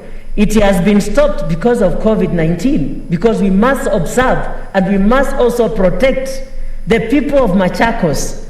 So it will be done, but in spaces, you know. So I don't see why the big rallies should be there at this time when people are dying of COVID-19. Madam Speaker, I would also talk about the curfew, and especially the police. When they meet with people, even after COVID, after curfew hours, they should be gentle to the people and request them to go home safely. I saw on media somebody from my county of Machakos at Josica, an elderly man who was beaten so much that he cannot even help himself right now by a police because he's outside. He went to rescue his son after the son was arrested after curfew hours. This should not be done. This should not be seen in the current Kenya. People can talk, people can engage nicely, and if they arrest them, take them. Senator Albura Godana, Senator for Mosabit. Thank you, Madam Speaker. Madam Speaker, I'd like to thank Senator. Just 1 minute. What did you want, Senator? I think you are off. You are offline. You are offline. Just switch. Yeah, you can conclude. Yeah, thank you, Madam Speaker, for this opportunity. I would have said more, but my time is up. Let's do something about this. Thank you. Thank you, Senator. Senator Algura.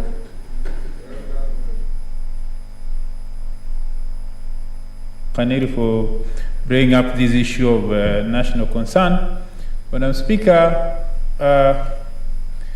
COVID has been around for some time now, and it's affecting the whole world, and the rest of the world, mostly the developed world, have come up with ways of responding to this pandemic so that people can go back to their normal lives, and that is the responsibility of every government. At the beginning, when it started, yes, there were some measures to cushion the members of the public through tax exemption and all that, but that was removed.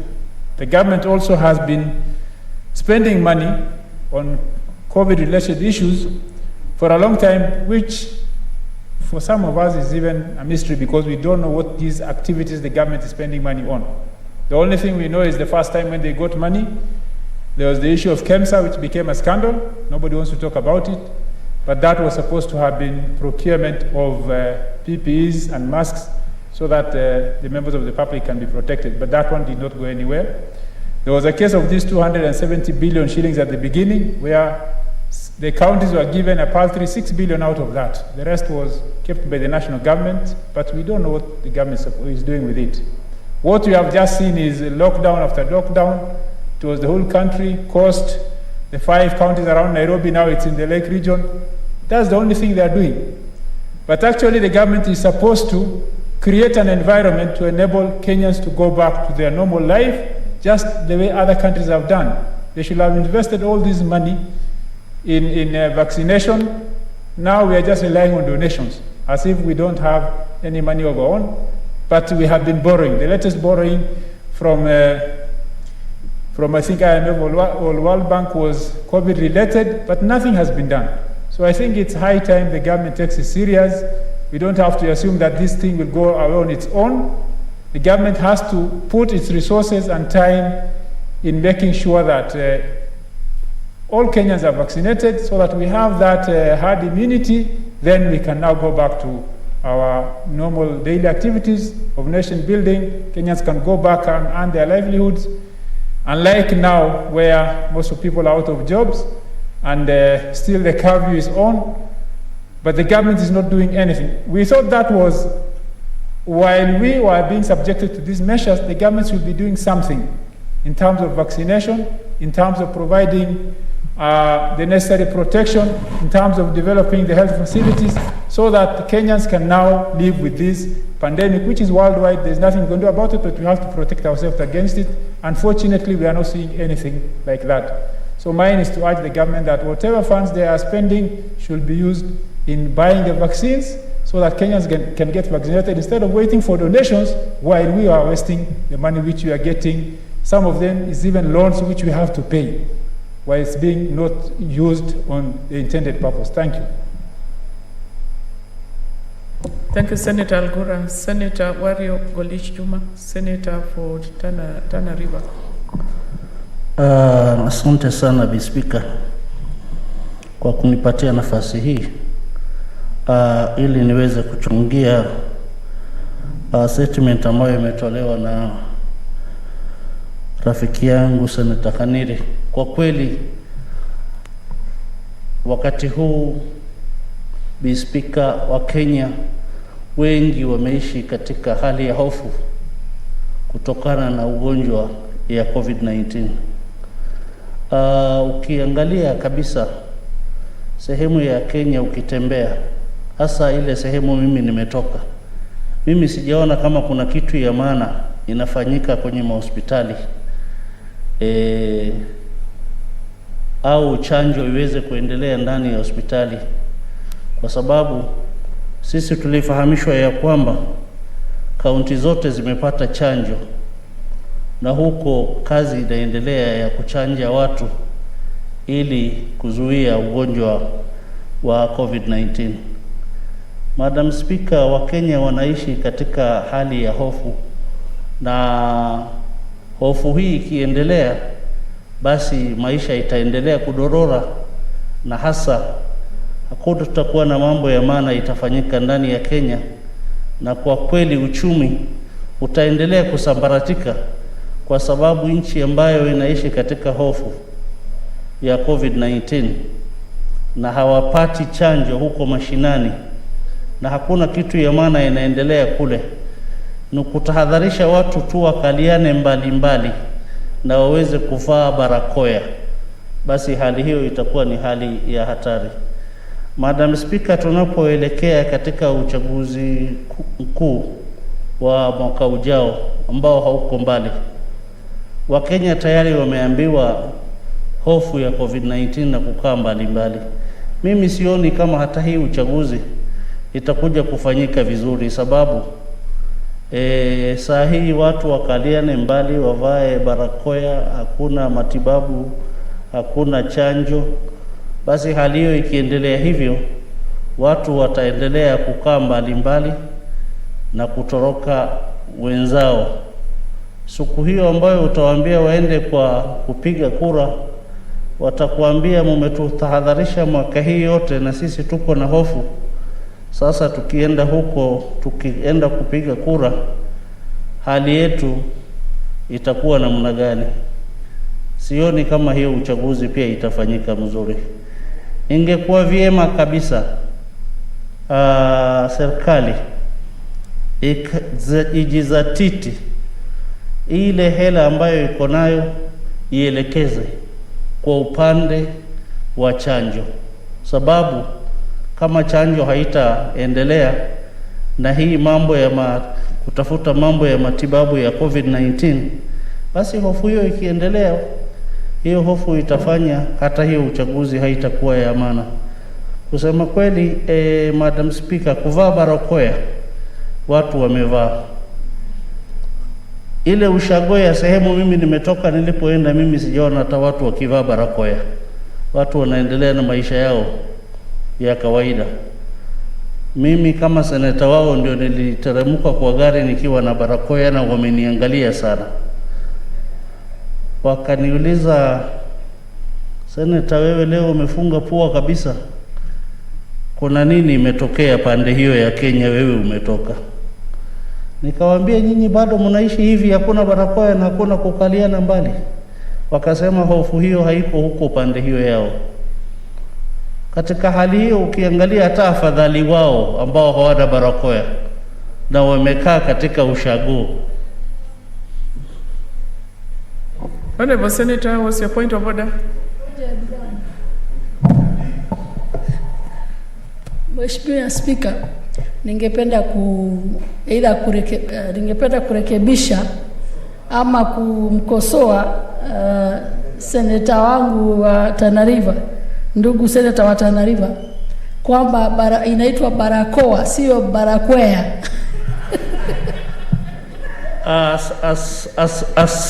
Asante. Senator, conclude. Asante dada Pareno. Dakika yangu tafadhali. Kindly give him 1 minute, please. There was a bit. Dada Pareno, kweli si unajua lugha ya Waorma na ya Masai pia saa ingine inataja vitu tofauti na vile hali ilivyo katika maandiko. Ni barakoa, sawa, nimekubali.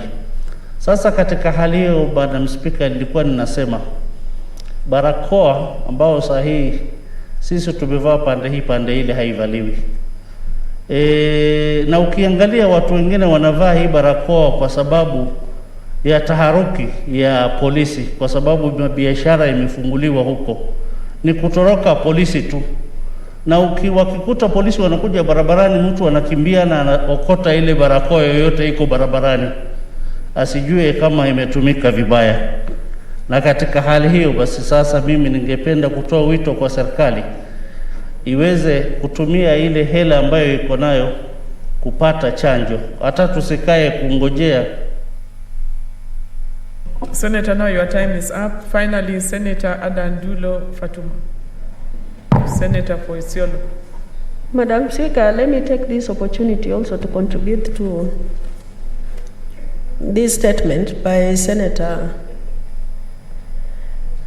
Haniri. Congratulations. This is actually a global issue that is not actually affecting Kenyans only. Madam Speaker, we must tell each other the truth. In as much as the responsibility of providing health care is with the government, and more so national government, the government has spent a lot of money in providing healthcare services in this country. If we are really serious as leaders, because I know most of the counties have done reallocation, they have been given budget from national government. If that money is utilized properly, Kenyans would be very far. Recently, I went to US, and I was shocked when I saw the situation America is in. I thought it was only us African countries, but unfortunately you will see also they are facing similar situation in as much as they have actually gotten vaccines. And even the vaccines given to Americans is almost about 50%. And we cannot as a country, Madam Speaker, compare America to Kenya. It's uncomparable. But what we are saying is that the little resources we are allocated by the national government and the on-source revenue generated from the county government is not utilized properly to take care of our population. Madam Speaker, the challenge we have in this country is corruption, from the sweeper to the person on top. If we can only deal with corruption in this country, Madam Speaker, because there's a lot of money that is even going to the county government. If health prioritizes the issue of vaccine, we'll be able to take care of our population. And I think we must sit together as a country and leaders, look at the challenges we are facing, because economically, globally, the whole country is facing challenges. But the challenge we have in our country is corruption. This House has summoned so many governors. I remember even the ad hoc committee on COVID. There was even a special audit by Auditor General. The way counties have actually squandered COVID funds, it's unbelievable. But nobody has taken action on those individual governors who are doing that.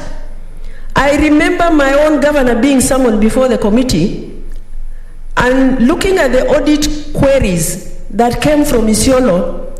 It's unbelievable. Where they reallocate funds and they claim they have an ICU when they have none.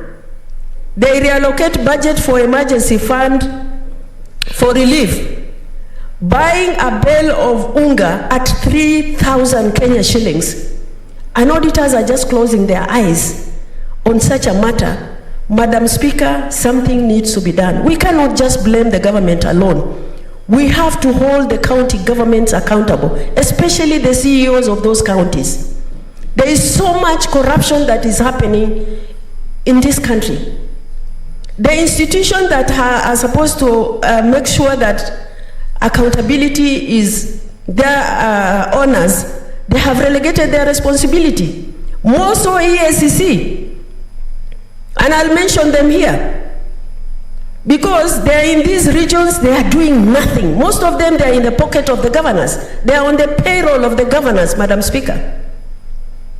Madam Speaker, something needs to be done where we can be able to control the way things are happening in our country. But unless we deal with corruption, we will not actually change the situation in this country. And something needs to be done as quickly as possible. I thank you.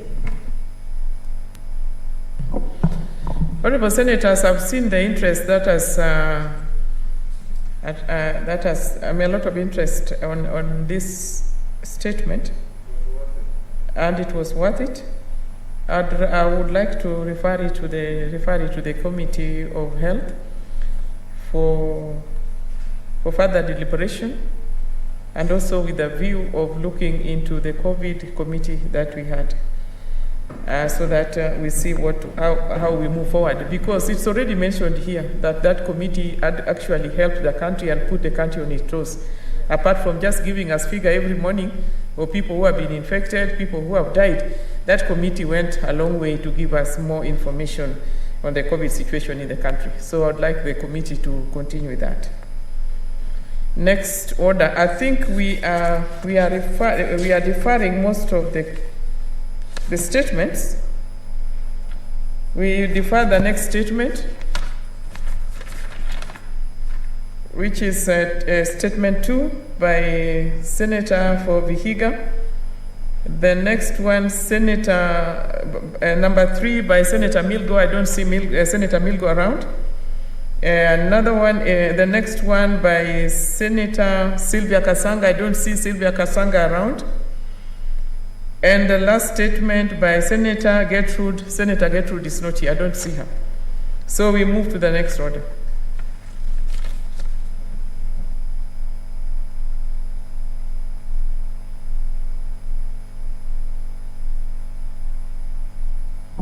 Honorable Senators, we want to defer. Senator Pereno, are you ready to make your statement? Because you're the one coming out here. So I think we defer all of them. The standing, pursuant to standing order, all the statements under 48A. So we defer number 1, we defer number 2, number 3, number 4, number 5.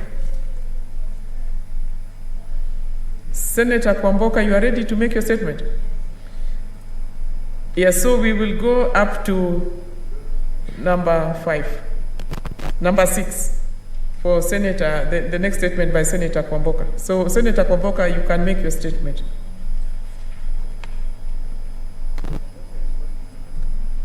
Number 6. We are deferring 1, 2, 3, 4, 5, up to number 6. Yes, Senator, go ahead.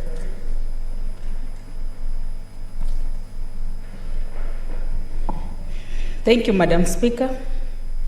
I rise pursuant to Standing Order 48.1 to seek a statement from the Standing Committee, Roads and Transportation, on the state of road maintenance in Kenya. In the statement, the committee should, number 1, explain the reasons why some roads, like Professor Wangare Maathai Road and some sections of Thika Superhighway, have been partly recarpeted. Number 2, explain the standards which the recarpeting is supposed to meet. Number 3, enumerate the procedure used to evaluate the work done, when and how payment is made to the contractor. And number 4, elucidate on the efficiency of contractors to ensure that motorists do not incur losses as a result of loose chippings or incomplete works on roads during the maintenance.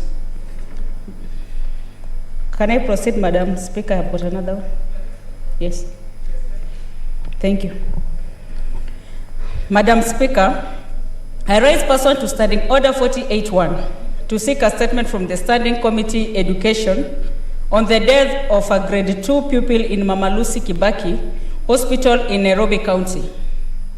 In the statement, the committee should, number 1, state the exact time the pupil was taken to the hospital, the condition she was in, and identify the persons who took the child to the hospital, including the relationship and the connection between them and the pupil. Number 2, indicate the identity of the hospital staff who received the pupil, their designation, and proof of the condition the pupil when received at the hospital. Number 3, explain the whereabouts of the teachers or staff of the school, that is New View Education School, where the pupil studied, and indicate whether the parents or next of kin to the pupil were notified. And number 4, elucidate on the actions being taken by the government to ensure that this matter is investigated fully and justice is served and such an occurrence does not happen again. Thank you, Madam Speaker.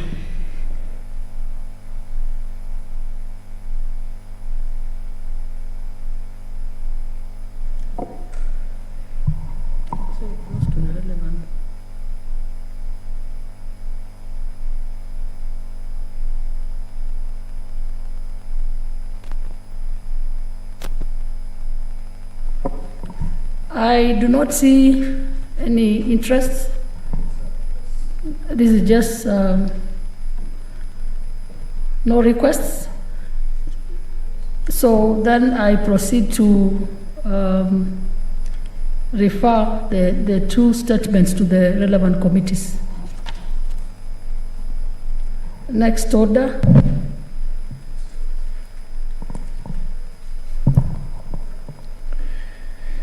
Order number 8, the County Oversight and Accountability Bill.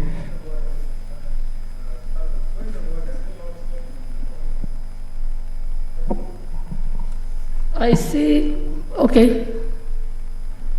Is it Senator Karura and Senator, yeah, let's start with Senator Karura. Thank you, Madam Speaker. Madam Speaker, I have 4 statements just following Senator Kwamboka's statements. I would like to make them also.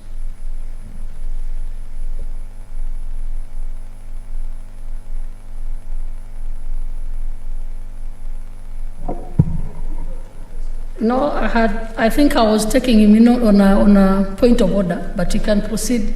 You can proceed. You have how many statements?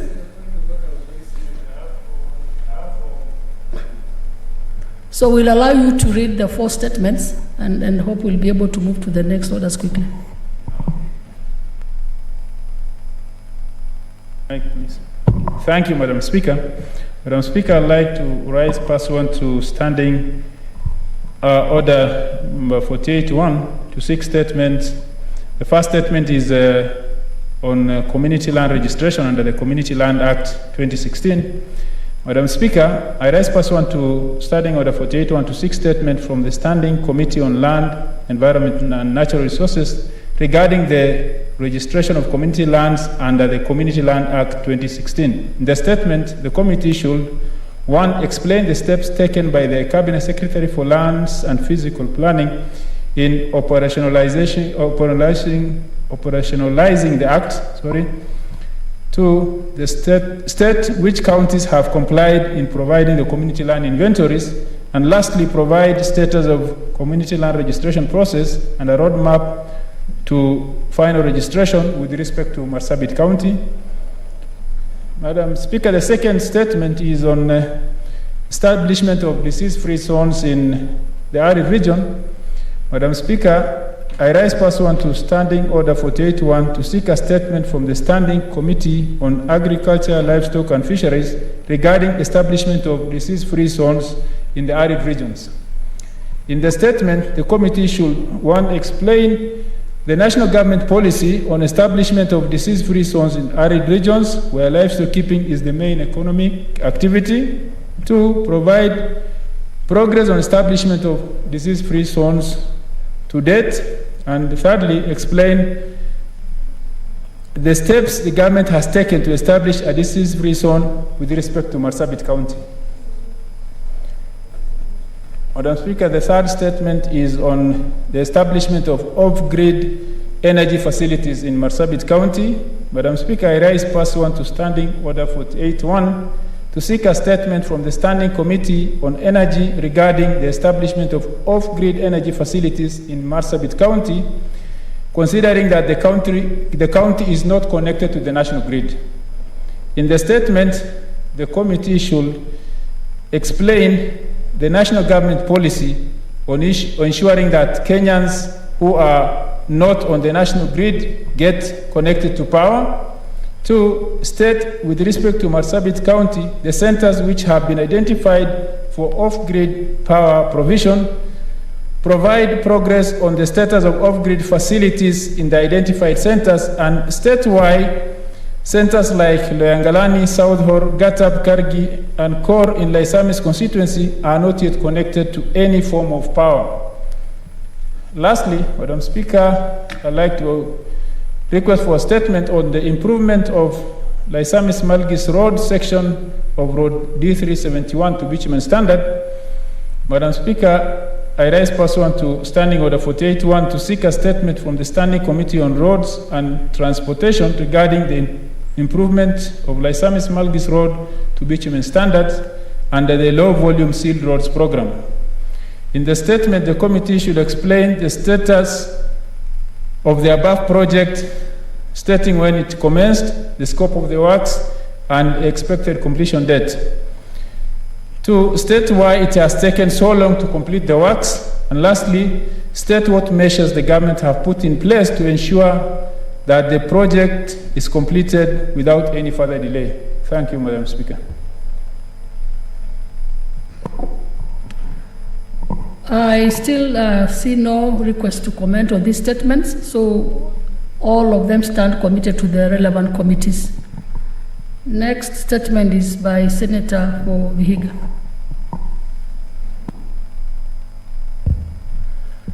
Madam Speaker, I thank you for the opportunity. I rise pursuant to the provisions of our Standing Order number 48, paragraph 1, to request for a statement from the Standing Committee on National Security, Defense and Foreign Relations concerning the delayed rollout on the new generation number plates. In the statement, the committee should, number 1, confirm whether the government has awarded and duly signed all the contracts for the production of new generation number plates. This is a motor vehicle number plates. Number 2, state when procurement, delivery, and installation of production machines, equipment, and raw material was done, and whether the relevant and adequate personnel have been trained for the production of the said number plates. Number 3, provide a comparative assessment between the new machines and the new number plates vis-a-vis the old machines and the old number plates in terms of A, production capacity, B, security features, 3, aesthetic value. Number 4, explain the status of procurement and installation of the lesser marking or validation machines and outline the specific timelines within which Kenyans should expect a nationwide rollout of the new generation number plates as well as the expected cost. I thank you, Madam Speaker.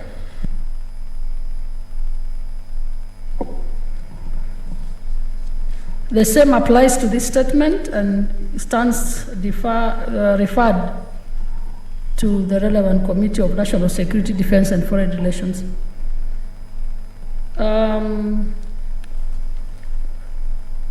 The chairman do not seem to be around, so statements pursuant to Standing Orders 51B.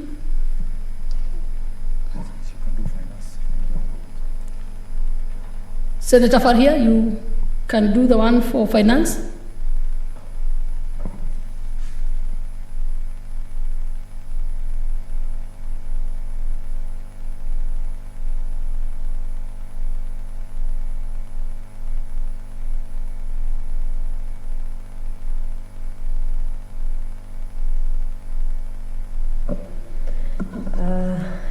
Thank you, Madam Speaker. Statement in relation of activity of Standing Committee on Finance and Budget pursuant to Standing Order 51(1)B for the period 1st April to 30th June 2021. Madam Speaker, I rise pursuant to Standing Order 51(1)B to make a statement on the activity of Standing Committee on Finance and Budget for the period commencing 1st April to 30th June 2021. Number of meetings.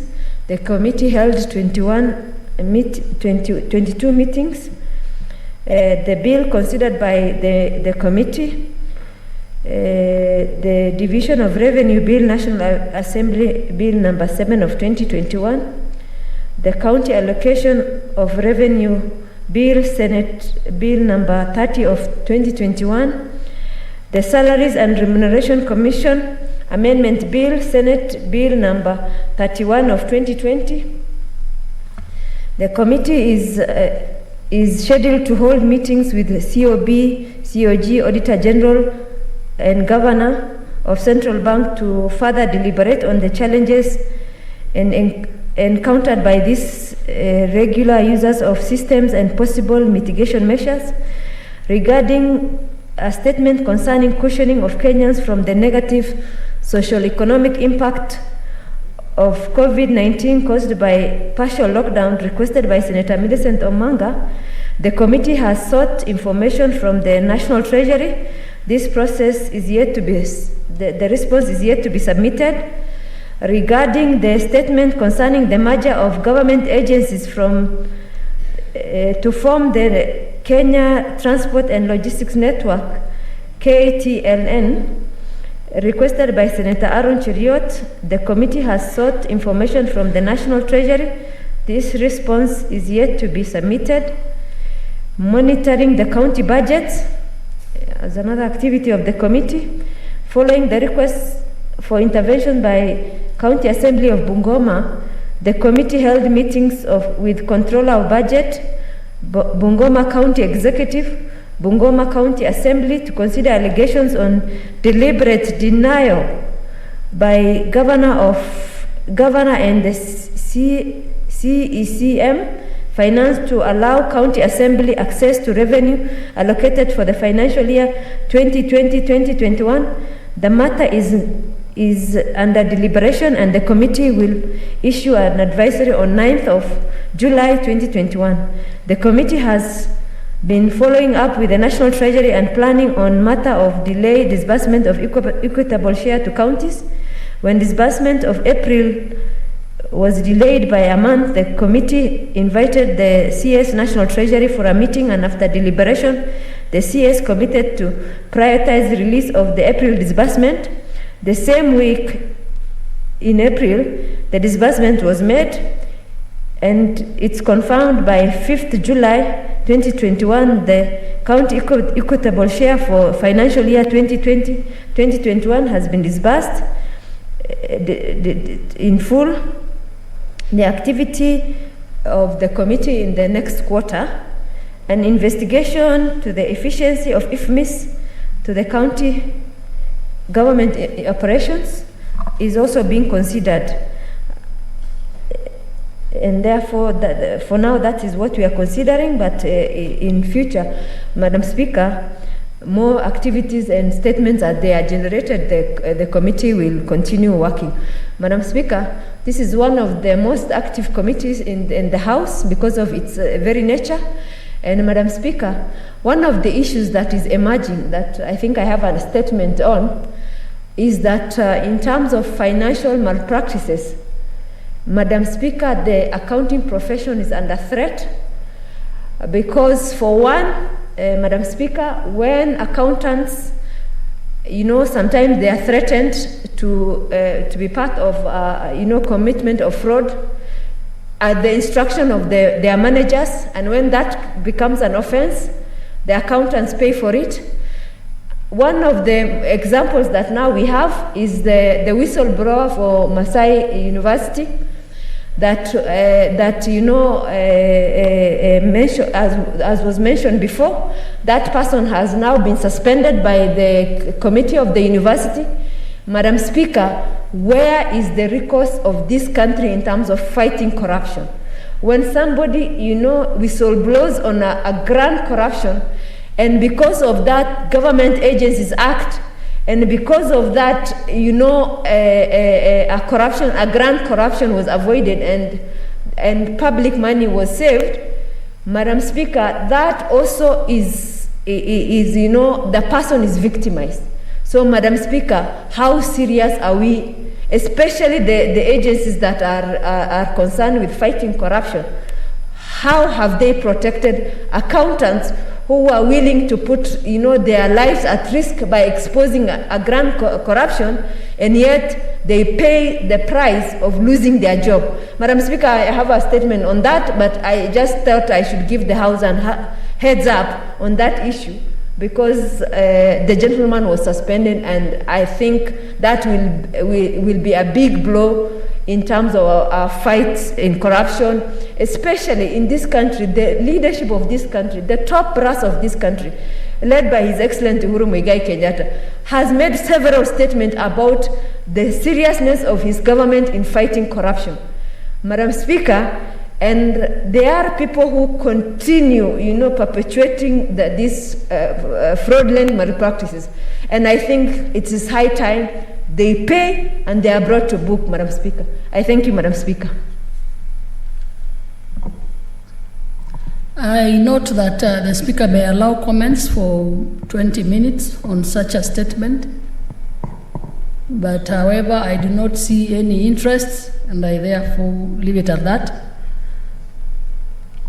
For the rest of the statements, that is statements by the Chairperson Standing Committee on Health and the one for Information and Technology, they stand deferred to another date.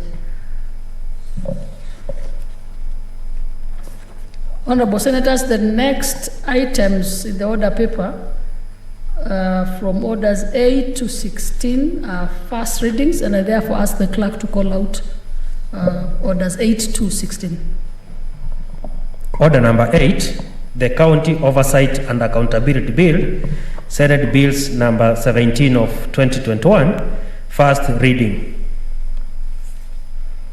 A bill for an act of Parliament to give effect to Articles 96(1) and 3 of the Constitution to enhance public financial accountability by the county governments and for connected purposes.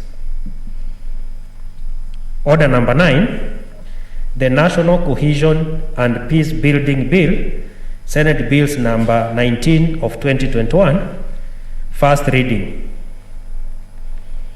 A bill for an act of Parliament to provide for the establishment of the National Cohesion and Peace Building Commission, outlaw discrimination on ethnic grounds, provide for the establishment of an institutional framework for national cohesion and peace building, and for connected purposes.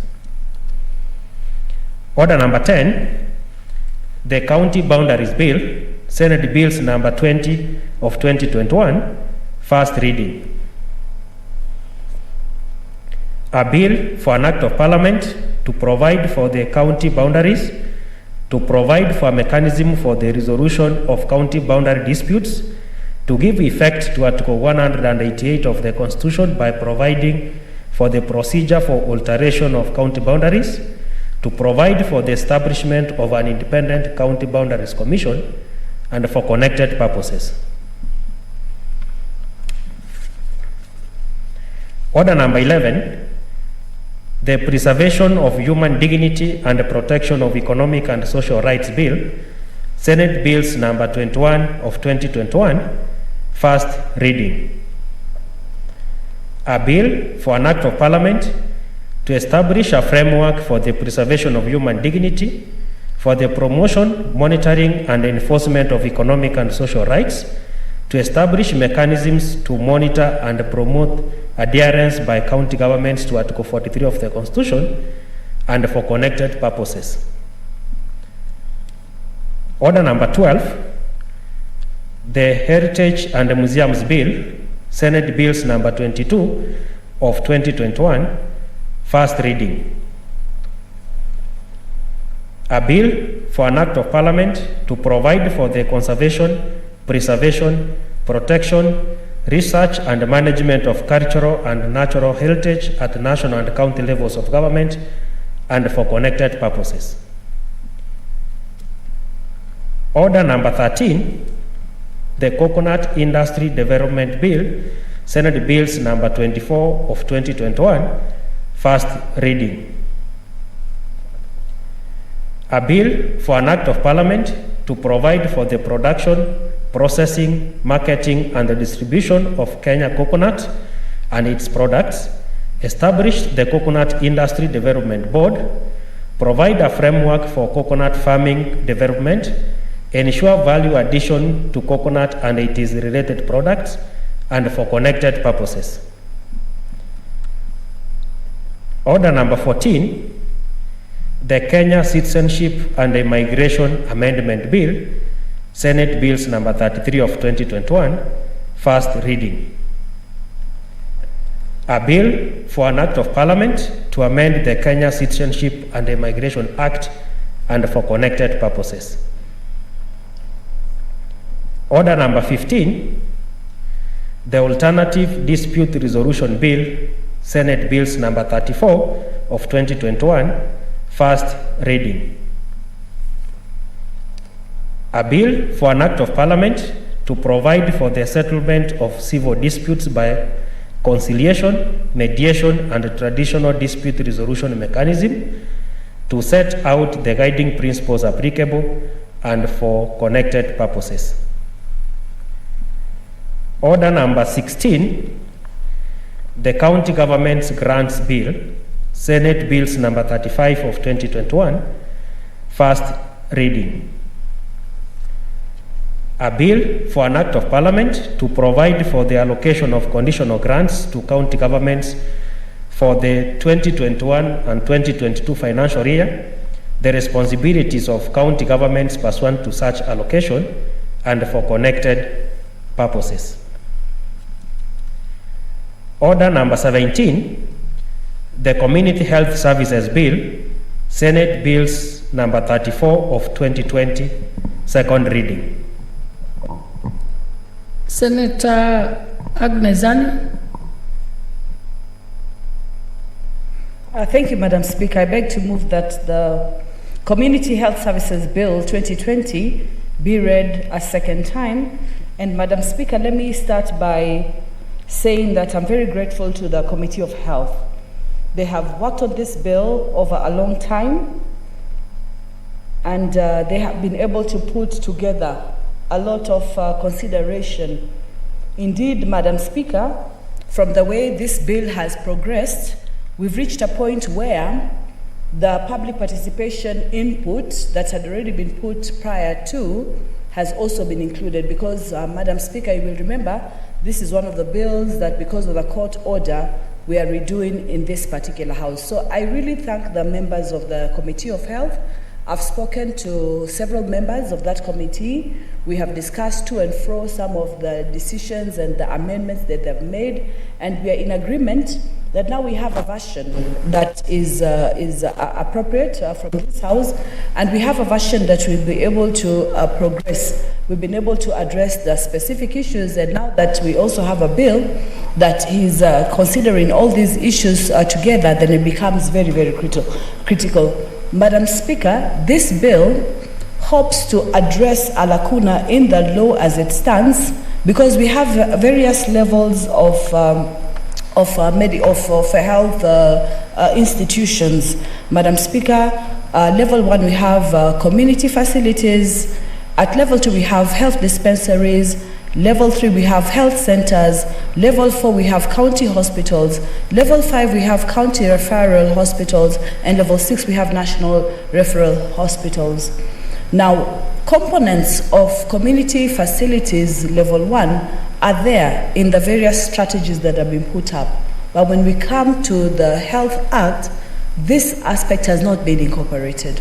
And I think before, the issue was, it seemed like the bill was introducing a totally new thing, and in the new form of this bill, it's putting into consideration level 1 and incorporating it so that it's handled at the national level from the ministry, at the county level from the counties themselves, and creating mechanisms to ensure that various players can come into the field to ensure that the specific aspects that are so important are taken into consideration. So this level 1 is a tier classified in healthcare delivery, which is very, very key, and it actually comes at the level of the community, Madam Speaker. We're talking about community health volunteers involved in health outcomes. And there are certain countries, Germany comes to mind immediately, where because of such strong structures, The community health volunteers move from one household to the other. They are well known. Indeed, they are elected by the people themselves to be able to give this service. So they're able to do so much and to treat so much. In fact, Madam Speaker, I'd been hoping that this bill would have come at the point when we were dealing with the whole issue of COVID when it started, because this is where the ground really been entrenched to be able to do those things that we talked about, that Senator Faria eloquently referred to earlier on, Senator Sakaja, and indeed the statement from Senator of Vihiga, where the community, when it's involved and then when they're pushed forward to make some of these outcomes come up, then it makes it very, very easy for us to be having a framework of delivery of community health services, which I think is very, very critical. So it is a workforce that is very, very important and entrenched in Article 43 of the Constitution. The highest attainable level of health is actually a right. It guarantees for every person the right to the highest attainable standard of health, and this is well stipulated. The first schedule of the Health Act also recognizes community health services as level 1 in the tier of healthcare delivery, and this is in keeping with the Ministry of Health's second National Health Sector Strategic Plan, which shifted the emphasis from the burden of disease to promotion of individual health and emphasized strong community involvement at the healthcare. It's only now the system for us to be able to do that, and the structure for us to do that is not entrenched in the Health Act as it stands now. And this is the lacuna we're trying to address. And indeed, Madam Speaker, in 2006, the Ministry of Health initiated a community health strategy to fast-track establishment of community health units, these are CHUs, to bring services closer to the community by empowering communities with health information and essential services. And this is what, within this bill, at the various levels, at the CEC level, at the health officer level, at the community level, at the community health volunteer level, a system has been put into place. Madam Speaker, the structure now that we have in many counties is that we have these volunteers, they work and do a lot of these essential services, but a proper scheme has not really been put into place. And in the initial bill, we really were trying to just stipulate, even to the point of being able to define how these need to work. But we've also realized that there's a lot of variation from one county to the other. So the provision to guide, the provision to move forward has now been taken as a responsibility at the national level, at the county level, the CEC being responsible, and also at the national level, the CS also being critical for this specific process. Madam Speaker, I just want to give specific examples from various countries to show how important this is. The whole idea of ensuring that the workforce is taken into consideration and that they're able to do what they're expected to do is very, very key. And I want to just go to the case of Indonesia, for example, that restructured its health system in 1982 to focus on district health development. And as a result of that, as a result of involving the local community, the activities at that time included family planning, health education, immunization, treatment, etc. And according to the WHO report, it led to a significant health status achievement. Infant mortality dropped by 30% within 7 years, and immunization coverage improved significantly. Closer home, we have the county of Isiolo that has done very well. They have been in partnership with the Living Goods, which is a non-profit organization, for the delivery of cost-effective integrated community health services within the county. And according to a particular report, that is the Living Goods Community Health Impact Report 2020, the proportion of women who attended the recommended number of antenatal clinics increased. And we've had more and more of cases in Isiolo where women are able to get to the delivery centers faster than they were able to before, that the outcomes for these children. Madam Speaker, the work of community health volunteers within the community is so important. We're actually talking about the health of the nation right from the beginning. We're talking about child mortality, we're talking about immunization, we're talking about maternal health, we're talking about nutrition, we're talking about basically everything under health matters. and that these are stipulated and advanced and discussed at the early levels so that these are taken into consideration right through the various moments and the various times that are very, very critical. So through the various declarations that have been given at the international level, the role of community health care workers has always been attributed, it has always been affirmed, it has always been seen to be something very, very critical. And this is what we're trying to achieve, Madam Speaker, putting it into perspective and being able to just find a way to be able to put into this place. Madam Speaker, I just want to give a few statistics just to contextualize where we are and where we need to move to. And this is according to the Kenya Health Workforce Report 2015. Right now, we have 15 doctors per 100 population ratio. Yet the WHO guidelines advocate for 36 to 10,000.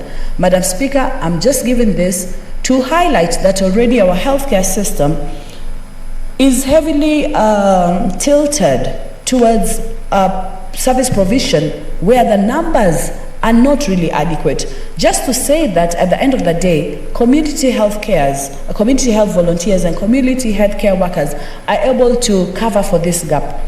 That same report also showed 8.3 nurses existing per 10,000 population ratio. But the WHO guidelines advocate for 25 nurses to that same 10,000. So we are at a third, more or less. 27 clinical officers per 1,000 population ratio, and medical laboratory officers are standing at 10,000 population ratio. So this just highlights that it's very, very important to come up with a schemata or with a scheme that allows us to bridge between the community and the formal health services in the various sectors of health development, which are very, very critical, Madam Speaker. And through the various examples, Indonesia, Isiolo, all these just show that the delivery system is very, very key. And this particular filling in of this lacuna is carried by the strategy of community health 2014 to 2019, which speaks heavily of community health services and how these are very important in closing the gap for better health outcomes within communities in Kenya. And therefore, given the role, the structures becomes very, very important. This bill also hopes to provide a uniform minimum standard upon which county health services may be achieved. Madam Speaker, I just gave the example of Isiolo, but we have so many other counties and we find that variation mainly because there is no specific guidance in terms of how the CCM should operate within the counties, how the county assembly should be envisaged to come in, and how the various structures should be put into place. Madam Speaker, therefore, the clauses in this particular bill seek to address this. We start by giving the role of the national government, what those expectations are, the role of the county governments, the importance of health officers, the delivery of health services and how this should be enshrined, the Community Health Committee, which is a committee constituting key members within the community who can discuss the various outcomes for that particular county, the appointment of community health volunteers, Madam Speaker, the need for a register, so that we have members, even though they are community, even as they are community healthcare volunteers, they are well entrenched. Their role is understood. The register actually triggers down up to the ward level. The functions of the health volunteers is put into place. The registry, I've mentioned that. The inspection of the register, which is very, very critical, so that you have these influencers who are going around as key people who are known to do that. And indeed, Madam Speaker, even at the public barazas, these people standing up and being recognized. These are the people who have the mandate to talk about these specific issues. And then information on community health services and how this should be disseminated. Madam Speaker, this bill moves to encourage county legislation in this area. It also gives procedure standards, ethic guidelines, regulations, and also the need to pass reports to the county assembly members so these are properly taken into place. Madam Speaker, allow me just to highlight some specific clauses I think that are very, very key, starting with clause 3, where the objects of this bill are stipulated, which is to provide a framework for effective delivery for integrated, comprehensive and quality community healthcare services, enhance community access to basic health services, entrench the role of community health care volunteers, provide framework for conferment of community health workers force. So because these areas are missing in terms of legislation, that objective or that object for this particular legislative proposal puts into place specific areas that will allow some sort of mechanism to be put into place. Then clause 5 tackles the importance of the national government, because we know health has been devolved to the counties. There are certain key prospective aspects also the national government plays, for example, in technical resources and structures, in terms of the qualifications of persons eligible to serve within the community healthcare workforce, and these have to be designated at the national level. Talking about technical assistance, for example, to county governments, that has to come from the national government. The county governments have also been given very key specific roles, for example, mobilizing resources that are necessary for delivery of healthcare services in the respective counties, and we had the governor speak to this and saying that we have resources at the county level that are already stretched out. But we have community health volunteers who have already been working at this over both the last phase of devolution and this phase of devolution.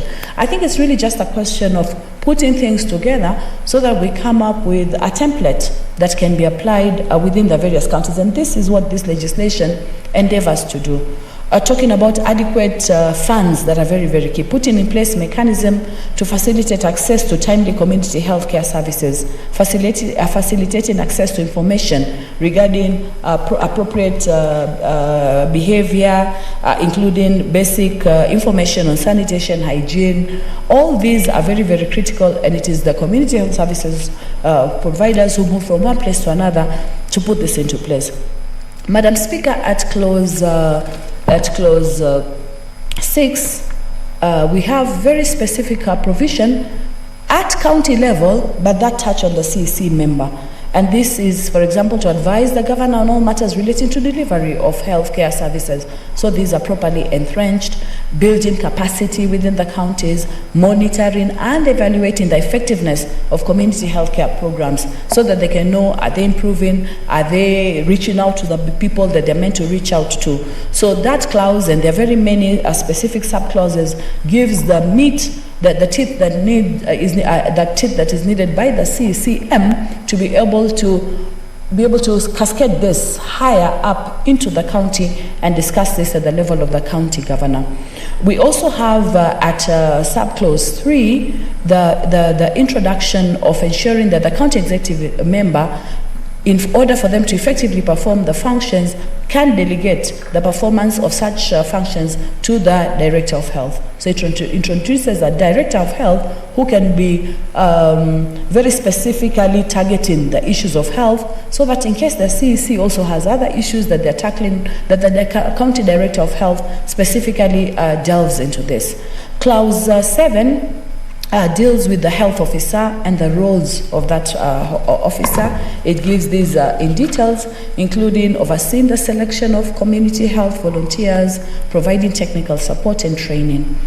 At clause 8, we have the Director of Health's responsibilities, again further outlined in detail. The role of coordination becoming very, very critical and important, because we define in this bill the community that is going to be assigned by the CEC in terms of how the CEC can capture the various communities and be able to give these services. So we don't have a general definition of a community. We have a community that will be defined in terms of logistics, that this particular numbers of community health volunteers, for example, work in this particular area. So the Director of Health is very critical to make sure this is together. Madam Speaker, when the community health volunteer goes to do the work, they go out with a kit, they go out with a notebook, they keep recording, they keep needing to give back this feedback back to the mainstream to give all these explanations. And therefore, it's very critical for that coordination to be very, very key. Clause 9 deals with the Community Health Committee and its membership. Representing a woman, representing women groups, a person representing PWDs, a representative of the youth, a ward public health officer, so that all the matters of the county that are touching on health can be discussed at a particular point. And then, Madam Speaker, very critical at clause 11, the community health officer and the functions of that health officer have also been put out very clearly at the ward level. The reference is also made to specific that. At clause 9, are very important, and subclause 5 and 6, each county government may enact county-specific legislation setting out the procedure for the nomination and election of the members of the committee, the terms of appointments for these members, and criteria for these nominations. So the role now for managing health matters at the county level is also given as a responsibility to county assemblies that can come with this sort of legislation that they'll be able to perpetrate even further. And then clause 10 deals with the community health volunteer and the process for selection for that particular volunteer. Clause 11 is very, very extensive. It now gives the CHV's responsibilities that are very, very broad, and I've mentioned them as I was continuing to move this bill. And at clause 12, we have each county director of health shall maintain the register, and I've spoken to that, Madam Speaker, that this will go down to the ward level. So the CEC at the end of it, especially at the miscellaneous provisions, will report to the county assembly what is happening. So we have a link that is created throughout the whole system. And clause 17 introduces the cabinet secretary as being very key in terms of consultation with the council of governors, making regulations, prescribing standards and guidelines generally for the better carrying in effect of this particular act, Madam Speaker. And then we have at 18, the government will also, over time, enact county-specific legislation generally for the better carrying out of this. Madam Speaker, given the outcome in terms of community health work at the community level from counties like Isiolo, from Indonesia, and from so many other countries that were able even to surmount some of the bigger problems that came later on, it means that this is something that needed to be done even earlier. And I think if we had a better system for community health services within the counties, even the whole issue of COVID might have been handled. We would have had the basic structure to be able to handle it probably better and be able to reach the various communities. Madam Speaker, this bill is very, very critical at this time for Kenya. So I really hope that we'll be able to support it, that you'll be able to push this agenda and have it legislated on, and that this is very, very key. Madam Speaker, as I conclude, I'd like to acknowledge the presence of a young, dynamic lady called Caroline Cherop. In terms of the role she has played in coming up and really having a discussion and all the time being able to be involved in the process of looking at various issues that come and how to really just push these issues out. As she moves on to other responsibilities, I just want to acknowledge publicly that the role she has played within the various issues and duties that she has had, she's performed in an exemplary way. Madam Speaker, I just want to leave it at that and really just hope that we can push this to the next agenda. And now that the community, the health committee already made recommendations, I'd mentioned that this have already been infused in this bill. So maybe even as it goes to the committee, you can't stop new issues coming up during public participation, but just to mention that we've taken up what had come earlier. Madam Speaker, with this, I beg to move and request Professor Ongeri to second. Thank you. Senator Professor Sam Ongeri. Thank you, Madam Speaker. Indeed, I have the pleasure in seconding this bill, the Community Health Services Bill. One of the most important elements in this bill is the element of decentralization of health facilities to the village level. And therefore, no wonder in the preamble of this bill, there is the element of villages as the county executive may from time to time determine, depending upon the nature and the requirement of the health facilities that are required at that village level. Hitherto, there's been a lot of difficulties in accessing the health facilities at the community level. Even if the level 1 hospitals and health centers are within a given locality, the distances between that level 1 facility and the villages that are dotted around that level 1 facility may be the limiting factor in the delivery of health services. And I know as a medical professional that it's not possible to be able to put trained doctors in every village. And therefore you need what you call an army of health workers who are properly trained, who are properly skilled, and who are properly motivated to be able to perform certain tasks that are important to deliver the health package to that community. And therefore, this is indeed the most cardinal point. Even from independence, one of the things that we fought for and we strive to achieve is to achieve the level of education, to achieve the level of social development, and to achieve the level of health within our community. And therefore, this community health bill is not misplaced. It's fulfilling those tenets and fulfilling those aspirations that were captured in our constitution. Accessibility or access to services, goods and services, health being one of those goods and services that must be accessed at the community level. So I'm quite happy that this element of community health services, not only does it take into account the county government, but it's also in collaboration with the national government because of overarching policies that touch from one county to another and are coordinated at the national level. And therefore, later on in the structure of this community health bill, there will be cooperation between the national government and the county government, and at the county government, the county executive and the community level will be able to coordinate how these health services must be delivered to be able to touch the very primary healthcare systems that are required at the village level. What are these services that are required at the village level? We have the maternal and child health services that are required at the village level. Under the maternal and child health services, you have the nutritional services that are required in that village level. We used to have the traditional birth attendants.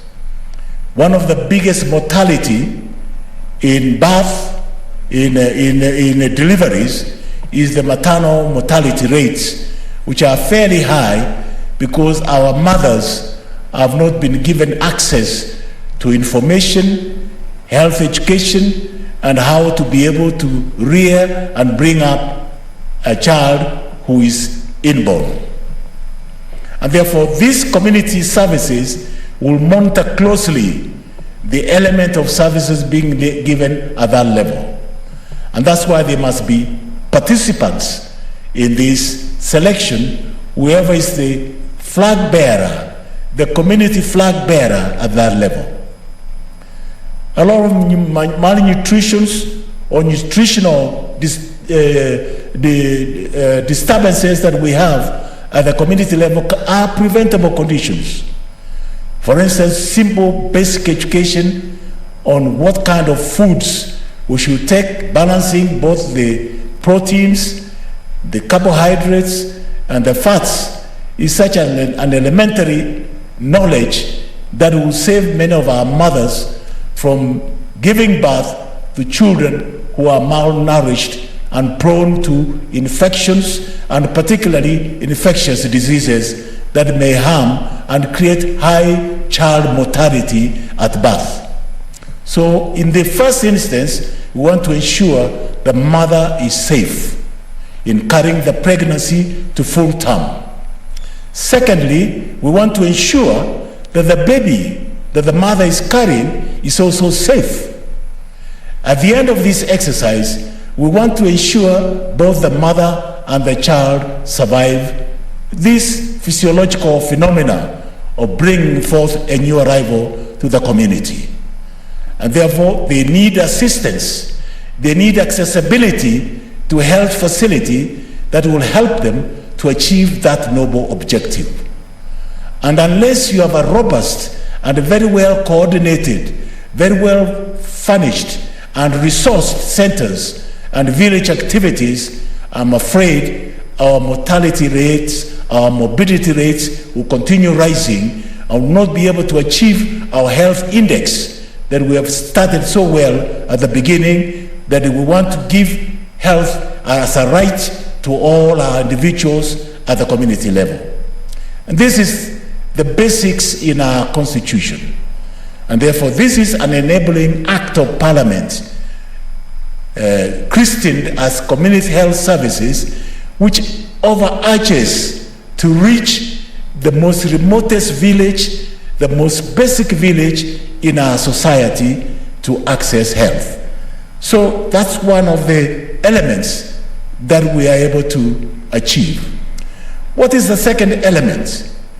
That the disease surveillance will be a thing that will be very much cherished. We should be able to pick out certain basic diseases that are preventable, that cause a high morbidity and mortality in our society. And therefore, we have a surveillance system that is in place. A health worker can be able to pick up basic health defects that can be attended to promptly without giving much thought to it, and that will save both the baby and the mother and the community or the father whatever elements they may be suffering from. Thirdly, Madam Speaker, at that level, we should be able to provide expertise and skills at various levels. Whether it's a social worker volunteer, they will have basic skills to handle certain matters within the professional competence that has been bequeathed to them at that moment. And beyond that, the structure is such that there shall be a certified medical practitioner operating within a given area and within a given region. And therefore, that certified medical practitioner will have the overall responsibility of checking that all the elements that add up to health are catered for and they are properly looked at and taken care of without any much damage to our society. So that's the comforting thought. And therefore, it becomes a primary agent and takes over the primary responsibility of ensuring that the health index is transferred to the very remotest level of that level. Apart from the medical practitioner or general doctor who has overall general interest in medicine and public health, there will also be an additional public health officers who will assist him or her in that task of identifying some of these beacons of health dividends that can be tapped from a community so that the community can be able to take care of those health dividends and be able to take care of themselves and be able to promote health at that level. Promote health, prevent diseases. And of course, those that are gone to higher level, that's where we have a referral system. They should also be able to pick them and quickly channel them to the referral centers where they'll be catered for higher medical attention.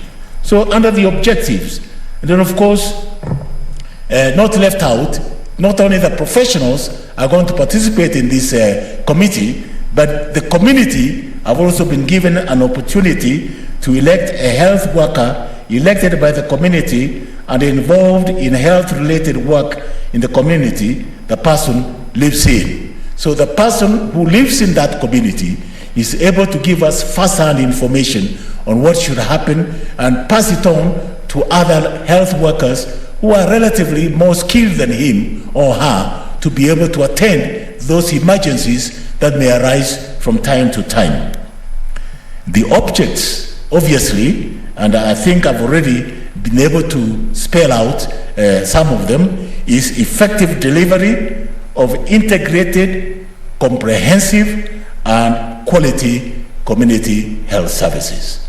That to me is the critical factor, because that should be the object, not again as another officer marooning around and going around displaying his positions.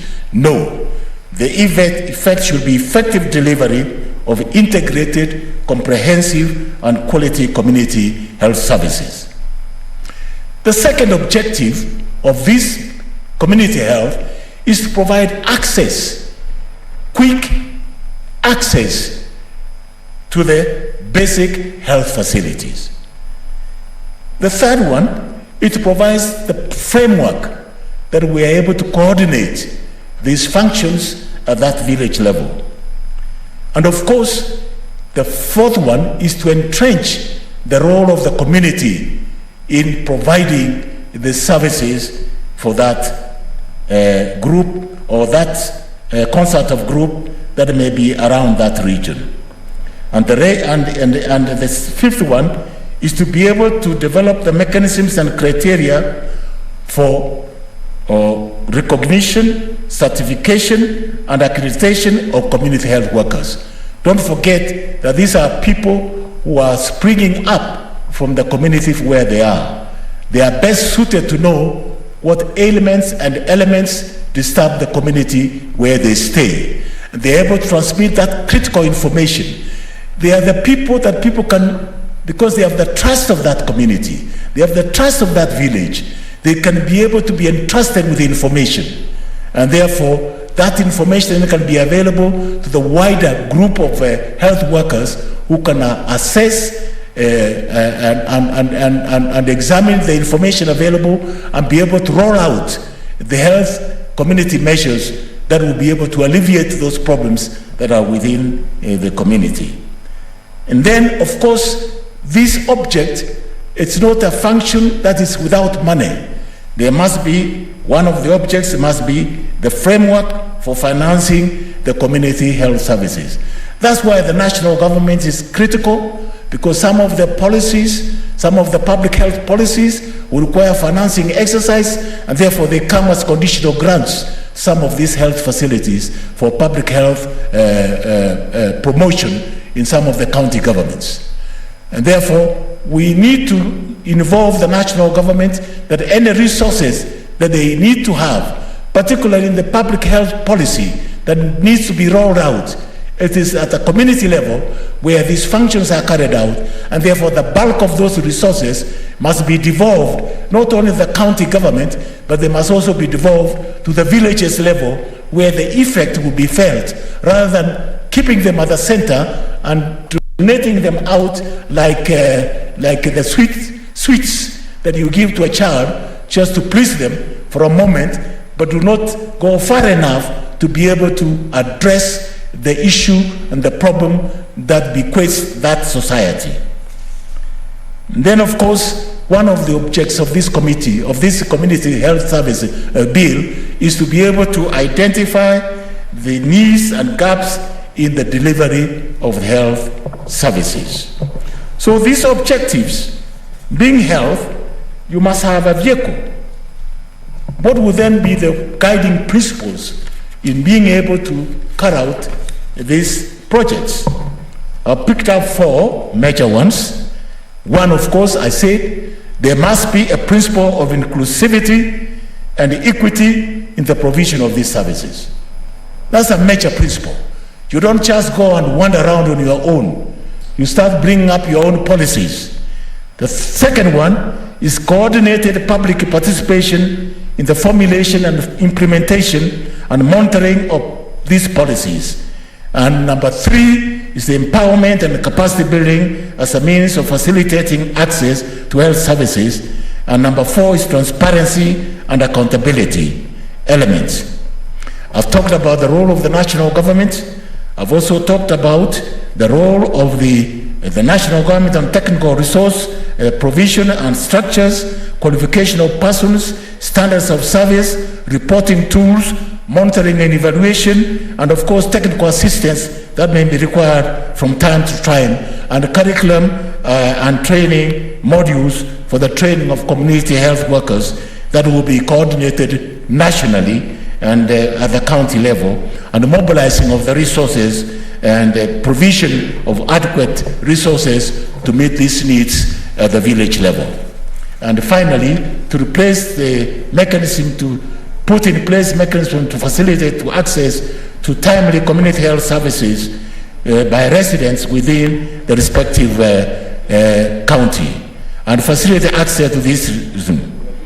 Therefore, Madam Speaker, the way I see it, we must continue and endeavor to build the conduct of capacity building, financing of resources, and establishment of the structures. And to enable us to do this, there is a need to establish the Community Health Services Director, who is at the community level, to be able to coordinate these services and ensure that these services reach to every single village, because he's the man best suited to know the county very well and to know the villages and map out the villages and be able then to do the normal budgeting and financing exercise to meet the ready, developed and required needs for that community. Time permitting, I would have said more, but for now, severity is to say, for me, this is the single most piece of legislation that will go to a long way in addressing the gaps that we see. A thing like the pandemic today can be easily handled and detected and tested at the village level. Therefore, we reduce the amount of panic that is all over the place. People are panicking at the moment. Simple basic measures of social distancing, simple measures of keeping yourself safe by wearing the masks, simple measures like drinking water and washing hands and ensuring you have warm water, drinking and clearing your throat are simple basic elements that should be taken at the village level, and we can reduce the intensity and the pervasiveness of any pandemic that may come up unexpectedly in the community, and the first stop can be localized around that region, and therefore even contact tracing can be easy to be able to reach the target groups within a given time. And finally, all the immunization programs in preventing all the diseases can be done at level 1 hospitals, at level 1 health centers, villages, and can be done by this very consummate and very well skilled manpower. Therefore, the rate of going to the hospital will drop by 50%, and the cost of health expenses will drop by 50%, and therefore only the ones that need the medical care that will require specialized training or specialized care in referral hospitals like kidney transplants, dialysis or cancer treatment will be able. Even then, those cancer treatment, the observations and the monitoring and the detection can be done at the village level. Once you have a properly and well-motivated, well-trained people who can detect certain basic signs and symptoms that do not portend well for that village, there will be an aberration, an abnormal system that will be noted within that village, then can be attended to. Like the kind of water drinking, the pollution of water is one of the major elements, waterborne diseases, one of the elements that causes so much pain and agony in the families, and yet these are preventable condition that once we take care of.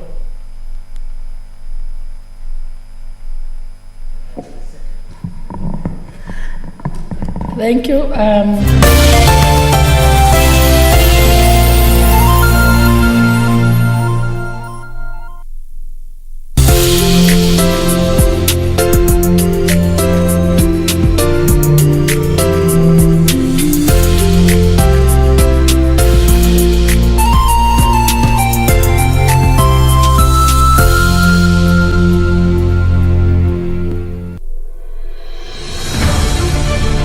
Virusi Virusi vya korona huenea unapokaribiana na mtu aliyeambukizwa kupitia matone, haswa wakati anapokohoa au kupiga chafya, na pia kwa kugusa sehemu au vifaa vilivyo na virusi hivi.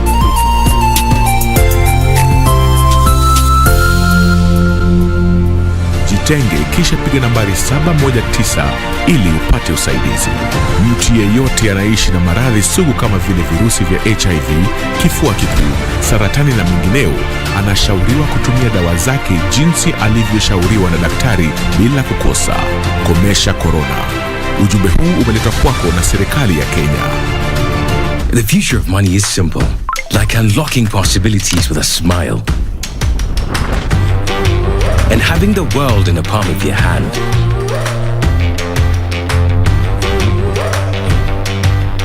It's the ability to touch many lives at the same time and turn your dreams into reality. It's forgetting and still remembering. Simple is having everything that you love in one place. From the ticket to your next meal, to your ticket to the next holiday. It's an easy way to ask for a boost when you're low. And keeping track of everything on the go. The future of money is simple, and it's here. Download the new M-Pesa app today.